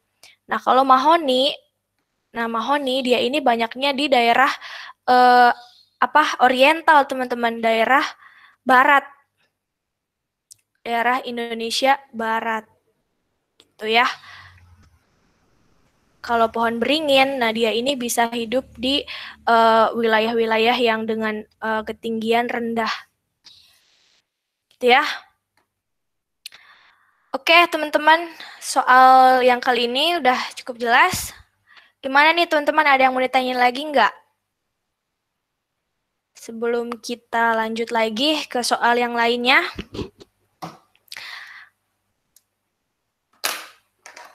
Ada nggak nih, teman-teman nih? Jangan-jangan pada tidur. Halo, teman-teman. Are you there? Halo. Gimana nih? Ada yang mau ditanyain nggak nih? Itu ada yang berkomentar katanya Kak. Kak tadi Gimana? pohon pinus katanya sejenis dengan jati. Iya betul, karena dia itu suka menggugurkan itunya ya. Teman-teman sekarang suka lihat buket-buket bunga tuh yang suka dijual sekarang banyak ya. Kalau kado-kado wisuda atau kado pernikahan tuh biasanya sekarang buket bunganya tuh ada dari pohon pinus ya. Nah, itu dia itu masuk ke dalam yang suka menggugurkan daunnya, teman-teman, masuk dalam hutan musim. Gitu, teman-teman. Yuk, kalau nggak kita lanjut lagi aja ke pertanyaan yang selanjutnya. Nah, ini dia faktor utama nih, tentang faktor lagi, teman-teman. Faktor yang berpengaruh terhadap persebaran flora dan fauna. Apakah tanah, suhu, jumlah penduduk, relief, atau jenis tanaman? Ini tadi udah dibahas ya di soal yang sebelumnya. Jadi untuk faktor utama yang banyak mempengaruhi jenis dan persebaran flora dan fauna di Indonesia itu adalah faktor suhu ya, teman-teman. Jadi suhu ini sangat berpengaruh terhadap persebaran dari tanaman dan juga hewan yang ada di suatu wilayah. Gitu ya. Nah, kalau tanah juga dia bisa dipengaruhi oleh faktor-faktor yang lain, teman-teman. Dia bisa dipengaruhi oleh unsur haranya atau keadaan dipengaruhi unsur hara atau mikroorganisme. Nah, jadi dia ini dipengaruhi juga oleh makhluk hidup yang lain. Kalau jumlah penduduk, nah dia nggak terlalu berpengaruh ya terhadap persebaran flora dan fauna. Kemudian relief, nah relief ini juga dia bisa berpengaruhnya terhadap suhu, teman-teman. Karena relief ini tinggi rendahnya permukaan bumi.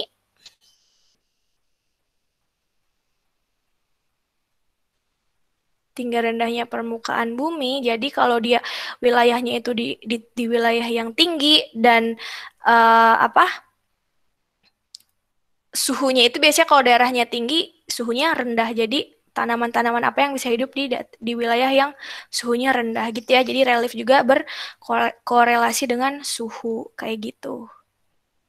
Nah, kalau jenis tanaman ini biasanya sebuah hasil gitu ya, hasil dari faktor tersebut. Kalau misalnya suhunya tinggi, jenis tanamannya apa, suhunya rendah, jenis tanamannya apa. Gitu ya, teman-teman ya. Kita lanjut ke soal yang selanjutnya lagi. Sebelumnya ada yang bertanya katanya Kak. Oke, boleh. Gimana? Faktor dominan sama utama apakah sama? Faktor dominan dan faktor utama itu sama ya, teman-teman. Faktor dominan dan utama itu maksudnya ya yang sangat mempengaruhinya kayak gitu. Kalau faktor-faktor yang lain biasanya itu dipengaruhi oleh si faktor utama tersebut. Misal suhu, suhu itu berpengaruh terhadap reliefnya gitu ya. Jadi si faktor utama ini dia bisa merubah ataupun memberikan dampak kepada faktor-faktor yang lainnya. Gitu teman-teman. Apakah ada lagi yang mau ditanyakan?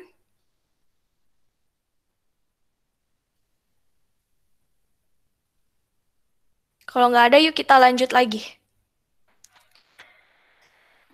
Pulau Jawa memiliki hutan dengan karakteristik pohon yang memiliki daun lebar, gugur, daun pada musim kemarau, dan memiliki akar yang dalam. Termasuk jenis hutan. Sorry ini teman-teman soalnya ya ada revisi. Ini gugurnya bukan musim kemarau, musim hujan.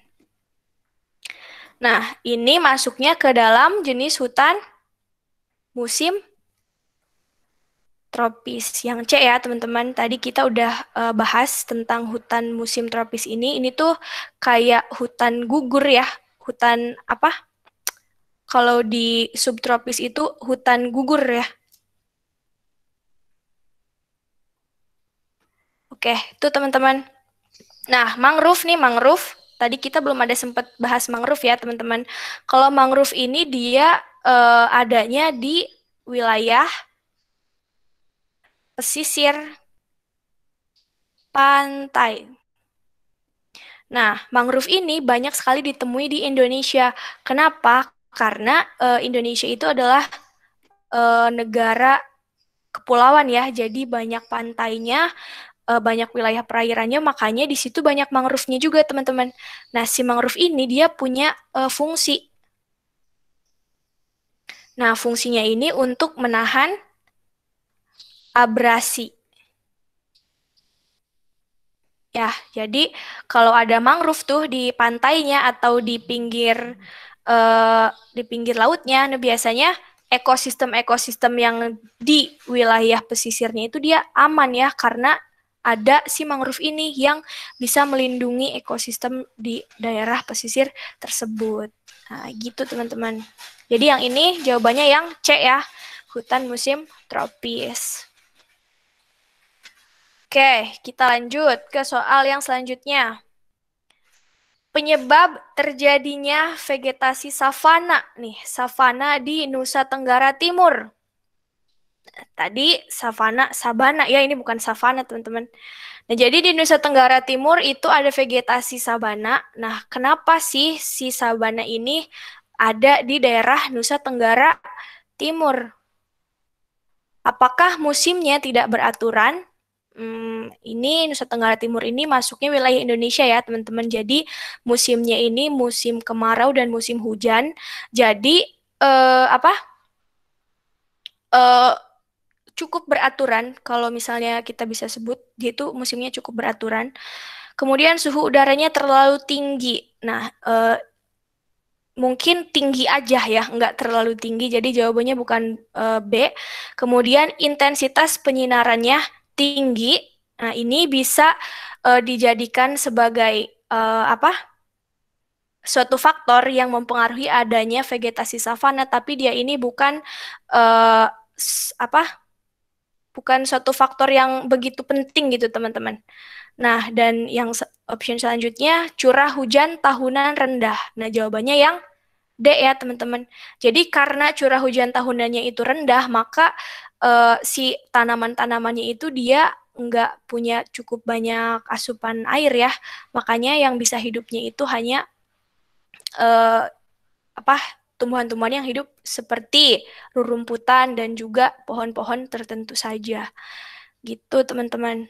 Kalau ini kondisi tanah yang selalu kering, ini adalah dampak dari curah hujan yang rendah. Begitu, teman-teman. Jadi jawabannya adalah yang D. Gitu ya. Apakah ada yang ditanyakan, teman-teman? Kakak admin, ke moderator, apakah ada yang ditanyakan? Ya, boleh. Sama soal selanjutnya itu tuh kan ada hutan musim tropis sama hujan tropis. Aku tuh kadang kayak masih bingung gitu hutan tropis sama musim tropis tuh bedainnya gimana. Soalnya tadi aku baru join tadi, aku gak join dari awal. Jadi aku kayak masih gitu. Ini sama kakak siapa? Itu tadi Kanaila, Kak. Oke.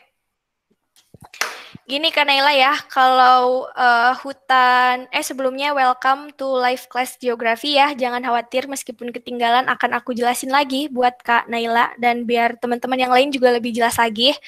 Nah, hutan musim tropis dan hutan hujan tropis ini memang sama-sama ada tropisnya teman-teman. Ini sengaja untuk mengecoh teman-teman biasanya. Hutan hujan tropis, kita balik ke atas. Ini dia, hutan hujan tropis, ini bentukannya seperti ini. Kak Naila ya, bisa lihat di gambarnya. Dia itu vegetasinya rapat, antara satu pohon dengan pohon yang lainnya dia itu rapat. Kemudian rata-rata curah hujannya ini lebih dari 2000 mm, makanya dia itu sangat subur gitu ya. Tanaman-tanamannya bisa tumbuh dengan besar ya, karena dia punya asupan air yang cukup kayak gitu. Nah, kemudian mataharinya juga dia bisa bisa menyinari sepanjang tahun gitu ya. Jadi meskipun musim hujan, musim kemarau itu cahaya mataharinya masih ada gitu. Jadi si tanamannya ini dia punya asupan matahari dan air yang cukup untuk keberlangsungan hidupnya gitu ya. Jadi kalau Kak Naila bingung antara hutan hujan tropis dan hutan musim tropis, nah itu sebenarnya perbedaannya adalah pada masa tumbuh tanaman itu tersebut. Kalau hutan hujan tropis dia itu ya bertumbuh aja seperti itu mau musim hujan mau musim kemarau. Kalau hutan gugur atau di wilayah tropis ini disebutnya hutan musim, itu ya, itu biasanya tanamannya itu akan gugur pada musim tertentu. Kayak gitu, Kak Naila ya. Jadi, Iya, Kak, kasih. ya sama-sama. Jadi perbedaannya itu hanya ada pada masa pertumbuhan dari tanaman itu gitu. Hutan hujan tropis itu dia akan selalu tumbuh sepanjang tahun, berbeda dengan hutan musim. Gitu ya. Ada lagi yang mau ditanyakan silahkan. Kalau nggak ada, kita akan lanjut ke soal yang selanjutnya. Oke, kita bahas soal yang selanjutnya. Nah, ini juga masuknya ke soal biosfer, tapi dia itu lebih ke pengetahuan umumnya, teman-teman. Nah, soalnya itu padang rumput yang banyak terdapat di Amerika Utara. Nah, Amerika Utara itu daerahnya daerah yang dingin ya, teman-teman, karena udah deket-deket dengan kutub utara. Apakah pampa atau tundra, prairie, ataukah sabana, ataukah taiga? Nah, jadi padang rumput yang ada di Amerika Utara itu mereka menamakannya prairie, teman-teman. Jadi ini masuknya ke pengetahuan umum ya, pengetahuan geografi umum. Nah, kalau pampa ini adalah bahasa Argentina ya, Argentina tentang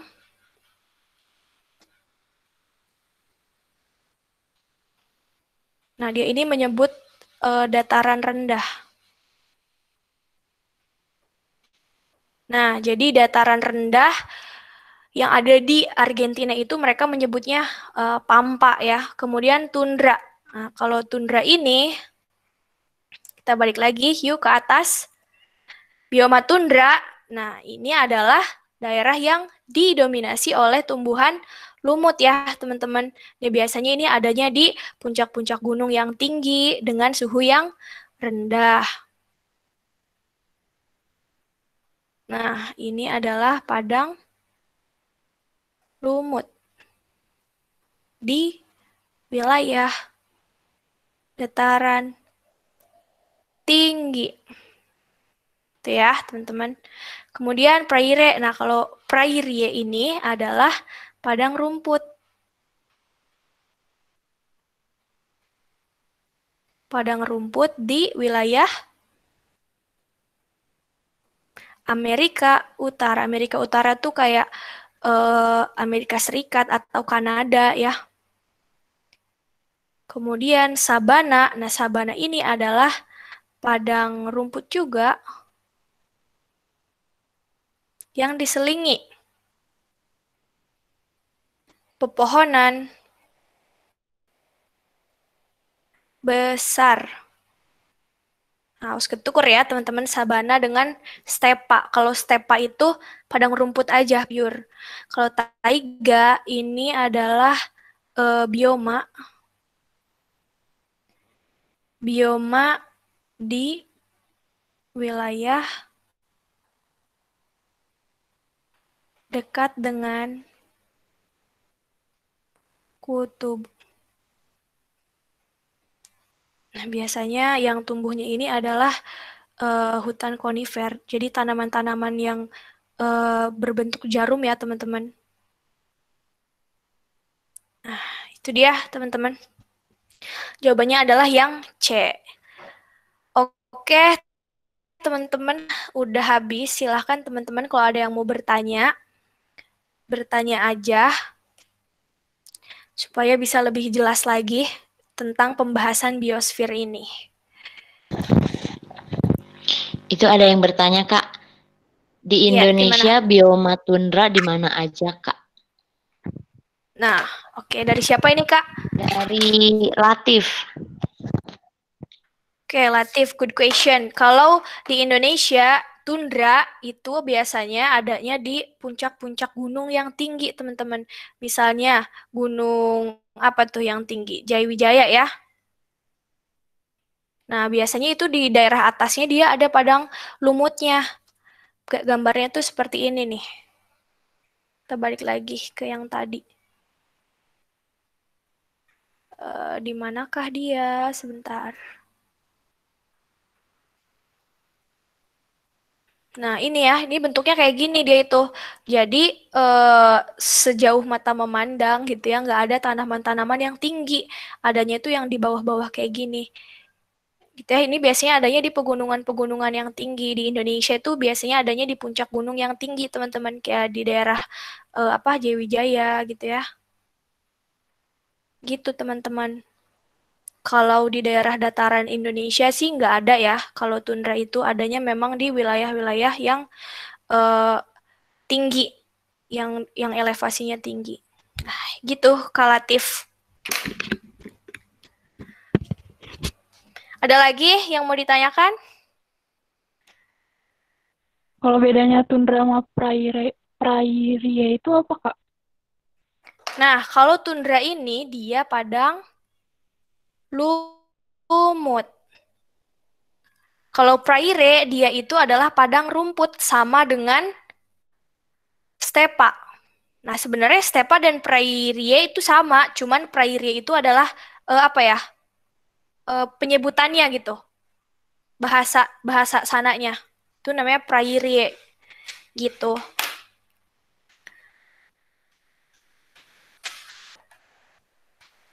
Ya. Udah jelas, ada lagi yang mau ditanyain teman-teman? Sambil kita nunggu waktu habis nih, kita diskusi. Kalau teman-teman ada yang mau ditanyakan lagi, silahkan. Very welcome. Ini ada Kak dari Gardina lagi. Katanya peta perbatasan penyebaran fauna itu hanya garis hayal atau ada batas di kenyataannya? Nah, ini cuman garis hayal ya, teman-teman. Jangan bayangkan ini tuh digaris pakai tali rapia gitu ya, mulai dari sebelahnya Kalimantan sampai ke kepulauan apa nih Bali ya, deket-deket Bali sini. Ini hanya hayalan aja teman-teman, nggak ada di kenyataannya, nggak ada garisnya di kenyataannya tuh nggak ada ya. Jadi dia tuh cuman sebagai suatu tanda aja, suatu pembatas kalau ini tuh, oh ini daerah barat nih, kalau ini daerah tengah, ini daerah timur, cuman kayak gitu aja. Karena Indonesia ini sangat beragam ya teman-teman. Jadi karena bentuk geografisnya Indonesia itu beragam, dari mulai wilayah yang apa wilayah dengan morfologi tinggi, kemudian tanaman yang hidupnya juga beragam, hewan yang hidupnya juga beragam. Makanya ilmuwan Wallace dan Weber ini dia, oh kayaknya emang harus dibatasin nih daerah-daerahnya karena eh, ternyata membentuk suatu pola gitu ya. Kalau daerah Asiatis ini hewan-hewannya besar-besar, kalau daerah peralihan ini hewannya unik-unik dan gak ditemuin di wilayah lain, dan daerah Australis ini mirip dengan daerah-daerah Australia. Gitu teman-teman. Jadi ini cuman garis hayal aja, nggak ada di kenyataannya. Kayak gitu.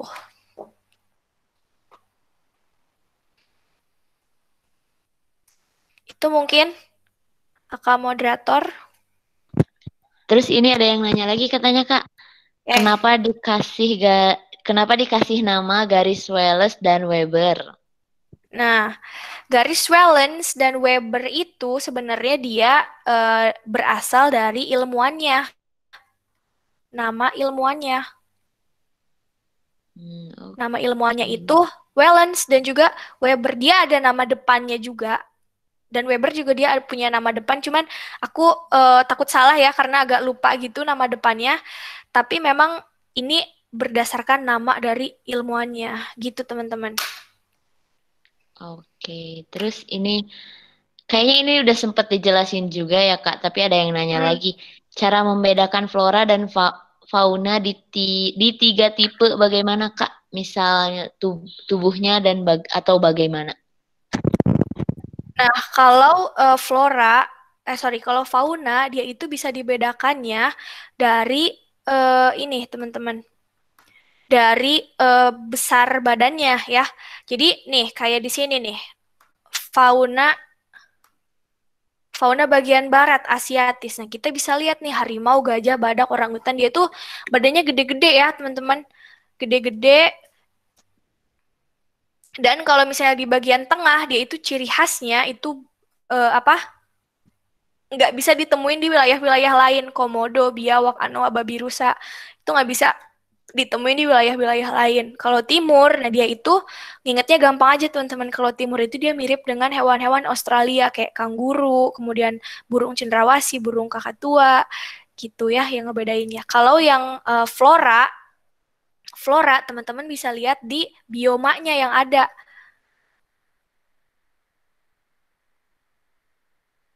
Nah, ini belum sempat diiniin ya. Oh, jadi kalau misalnya flora itu dia bisa dilihatnya itu dari ininya teman-teman, dari lokasinya misalnya. Kalau lokasinya itu adalah jenis hutannya. Kalau misalnya hutannya itu adalah hutan hujan tropis ya, itu biasanya adanya di daerah barat. Nah, itu eh, tumbuhannya itu gede-gede teman-teman. Ingat karena hutan hujan tropis itu dia apa? Punya curah hujan yang tinggi dan juga punya asupan air yang cukup. Jadi inget-ingetnya kalau di hutan hujan tropis itu tanamannya besar-besar. Jadi misalnya ada soal kayak gini, tanaman dengan tinggi yang mencapai 20-40 meter, kemudian daunnya lebar, nah itu bisa dipastikan adalah hutan hujan tropis gitu ya. Gitu, teman-teman. Oke. Terus mau membuka berapa pertanyaan lagi nih Kak? Karena waktunya udah mepet ya, kayaknya 2 pertanyaan lagi aja kali ya, Kak ya. 2, pas banget nih ada 2 penanya dari Ivas. Oke, mantap. Kak, bioma hutan hujan tropis sama hutan musim tropis ada penyebaran wilayah yang spesifik di Indonesia? Hutan hujan tropis dan hutan musim tropis. Oke, nice question. Nah, kalau hutan hujan tropis, teman-teman, dia ini persebarannya kita di bawah aja ya, di sini ya.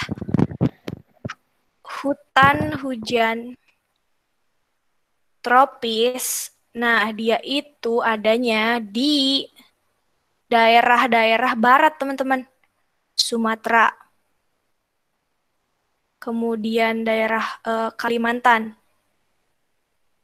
Daerah timur juga ada nih, teman-teman, ternyata. Dan daerah Papua gitu ya. Jadi ketiga pulau besar ini kalau hutan hujan tropis. Kalau hutan apa nih? Hutan musim ya. Hutan musim tropis. Hutan musim tropis dia itu adanya di daerah Jawa. Jawa Barat. Sorry. Itu ya, Jawa Barat. Nah, gitu ya. Jadi kalau hutan hujan tropis, dia itu adanya di Sumatera, Kalimantan, Papua. Sebenarnya nggak menutup kemungkinan daerah Jawa pun ada hutan hujan tropis, tapi nggak didominasi gitu.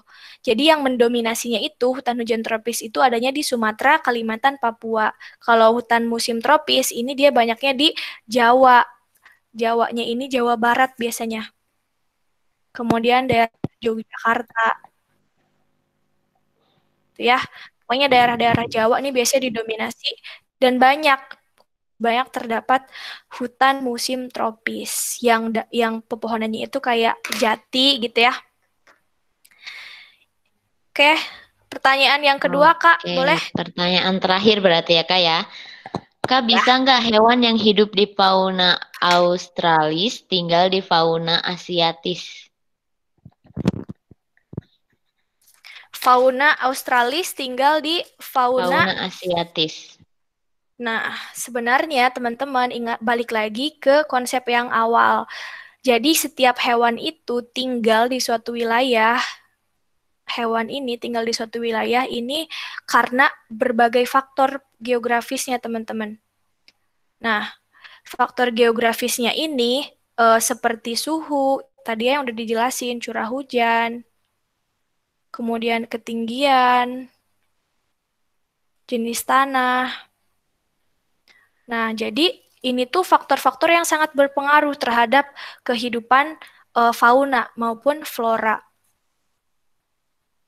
Nah, kalau misalnya si kanguru ini, misalnya kanguru ya yang di wilayah Australisnya, misalnya kanguru ini dia bisa beradaptasi dengan suhu atau dengan keadaan di daerah Asiatis, misalnya daerah Indonesia Barat itu daerah Sumatera ya, daerah Sumatera dengan curah hujan yang tinggi ya, Sumatera itu karena ada hutan hujan tropis juga, kemudian kondisi geomorfologisnya, kondisi tanahnya itu kalau misalnya dia bisa beradaptasi itu bisa aja terjadi teman-teman.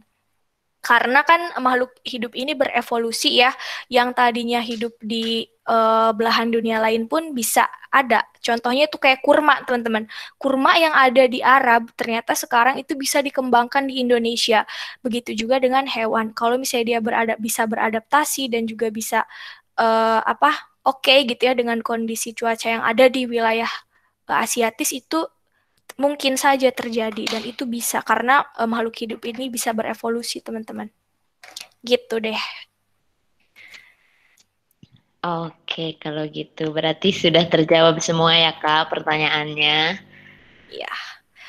Oke, mungkin sampai di sini aja ya Kak ya. Karena iya, sudah betul. Udah mau jam 3 juga nih Kak. Iya. Gitu. Pasti sih yakin ini teman-temannya masih penasaran ya, masih pengen banyak lagi ngebahas soal-soal, tapi sayangnya kita terbatas oleh waktu gitu. Tapi buat teman-teman semuanya di sini jangan berhenti di sini ya, harus terus belajar lagi. Betul nggak Kak? Iya. Betul sekali, karena untuk mempersiapkan UTBK itu nggak cukup 1 hari 2 hari ya Kak ya, butuh waktu yang cukup lama. Jadi terus belajar, terus ikut live class-nya setiap hari. Insya Allah pasti akan membantu teman-teman semua. Ya, amin. Betul. Betul sekali kata Katia. Jadi buat teman-teman yang lainnya, terus latihan soal, kerjakan lagi soal-soal tryout-nya yang ada di Cerebrum. Nah, ikutin live kelasnya juga, nanti pasti bakalan dibahas ya. Nanti kalau misalnya lebih sering ngerjain soal, kemungkinan muncul soalnya juga lebih besar ya Kak ya di UTBK ya, nanti. Betul sekali. Karena soal-soal yang kita bahas yang hari ini aku bahas juga itu adalah soal-soal dari UTBK yang sebelumnya Kak. Jadi dipastikan nanti juga pasti akan ketemu jenis soal yang sama. Betul. Polanya ya, ketemu polanya ya, gitu. Polanya pasti. Oke, sip kalau gitu. Makasih ya Kak Tia. Tapi sebelum kita tutup nih Kak, kita foto bersama dulu dong ya. Biar kekinian boleh. Gitu. Ayo coba teman-teman nyalain. Biar bisa diupload di IG abis belajar nih gitu. Iya. Ini pejuang UTBK nih. Saksi menjadi pejuang UTBK. Itu Kak, di presentingnya di offin dong. Iya Kak. Oh, oke. Di kelas.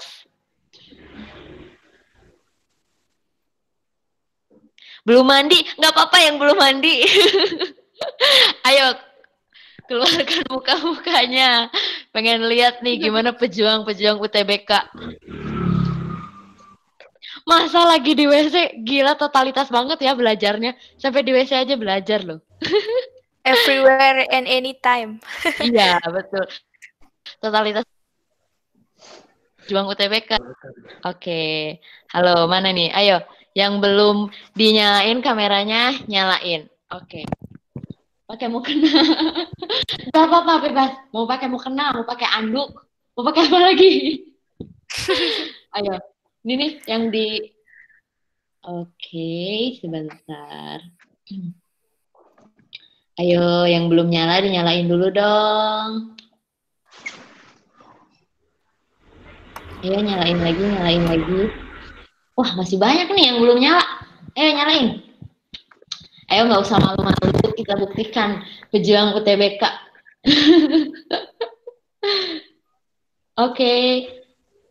Nyalain dong, ayo. Segan nih, Bah, lihat muka pejuang UTBK.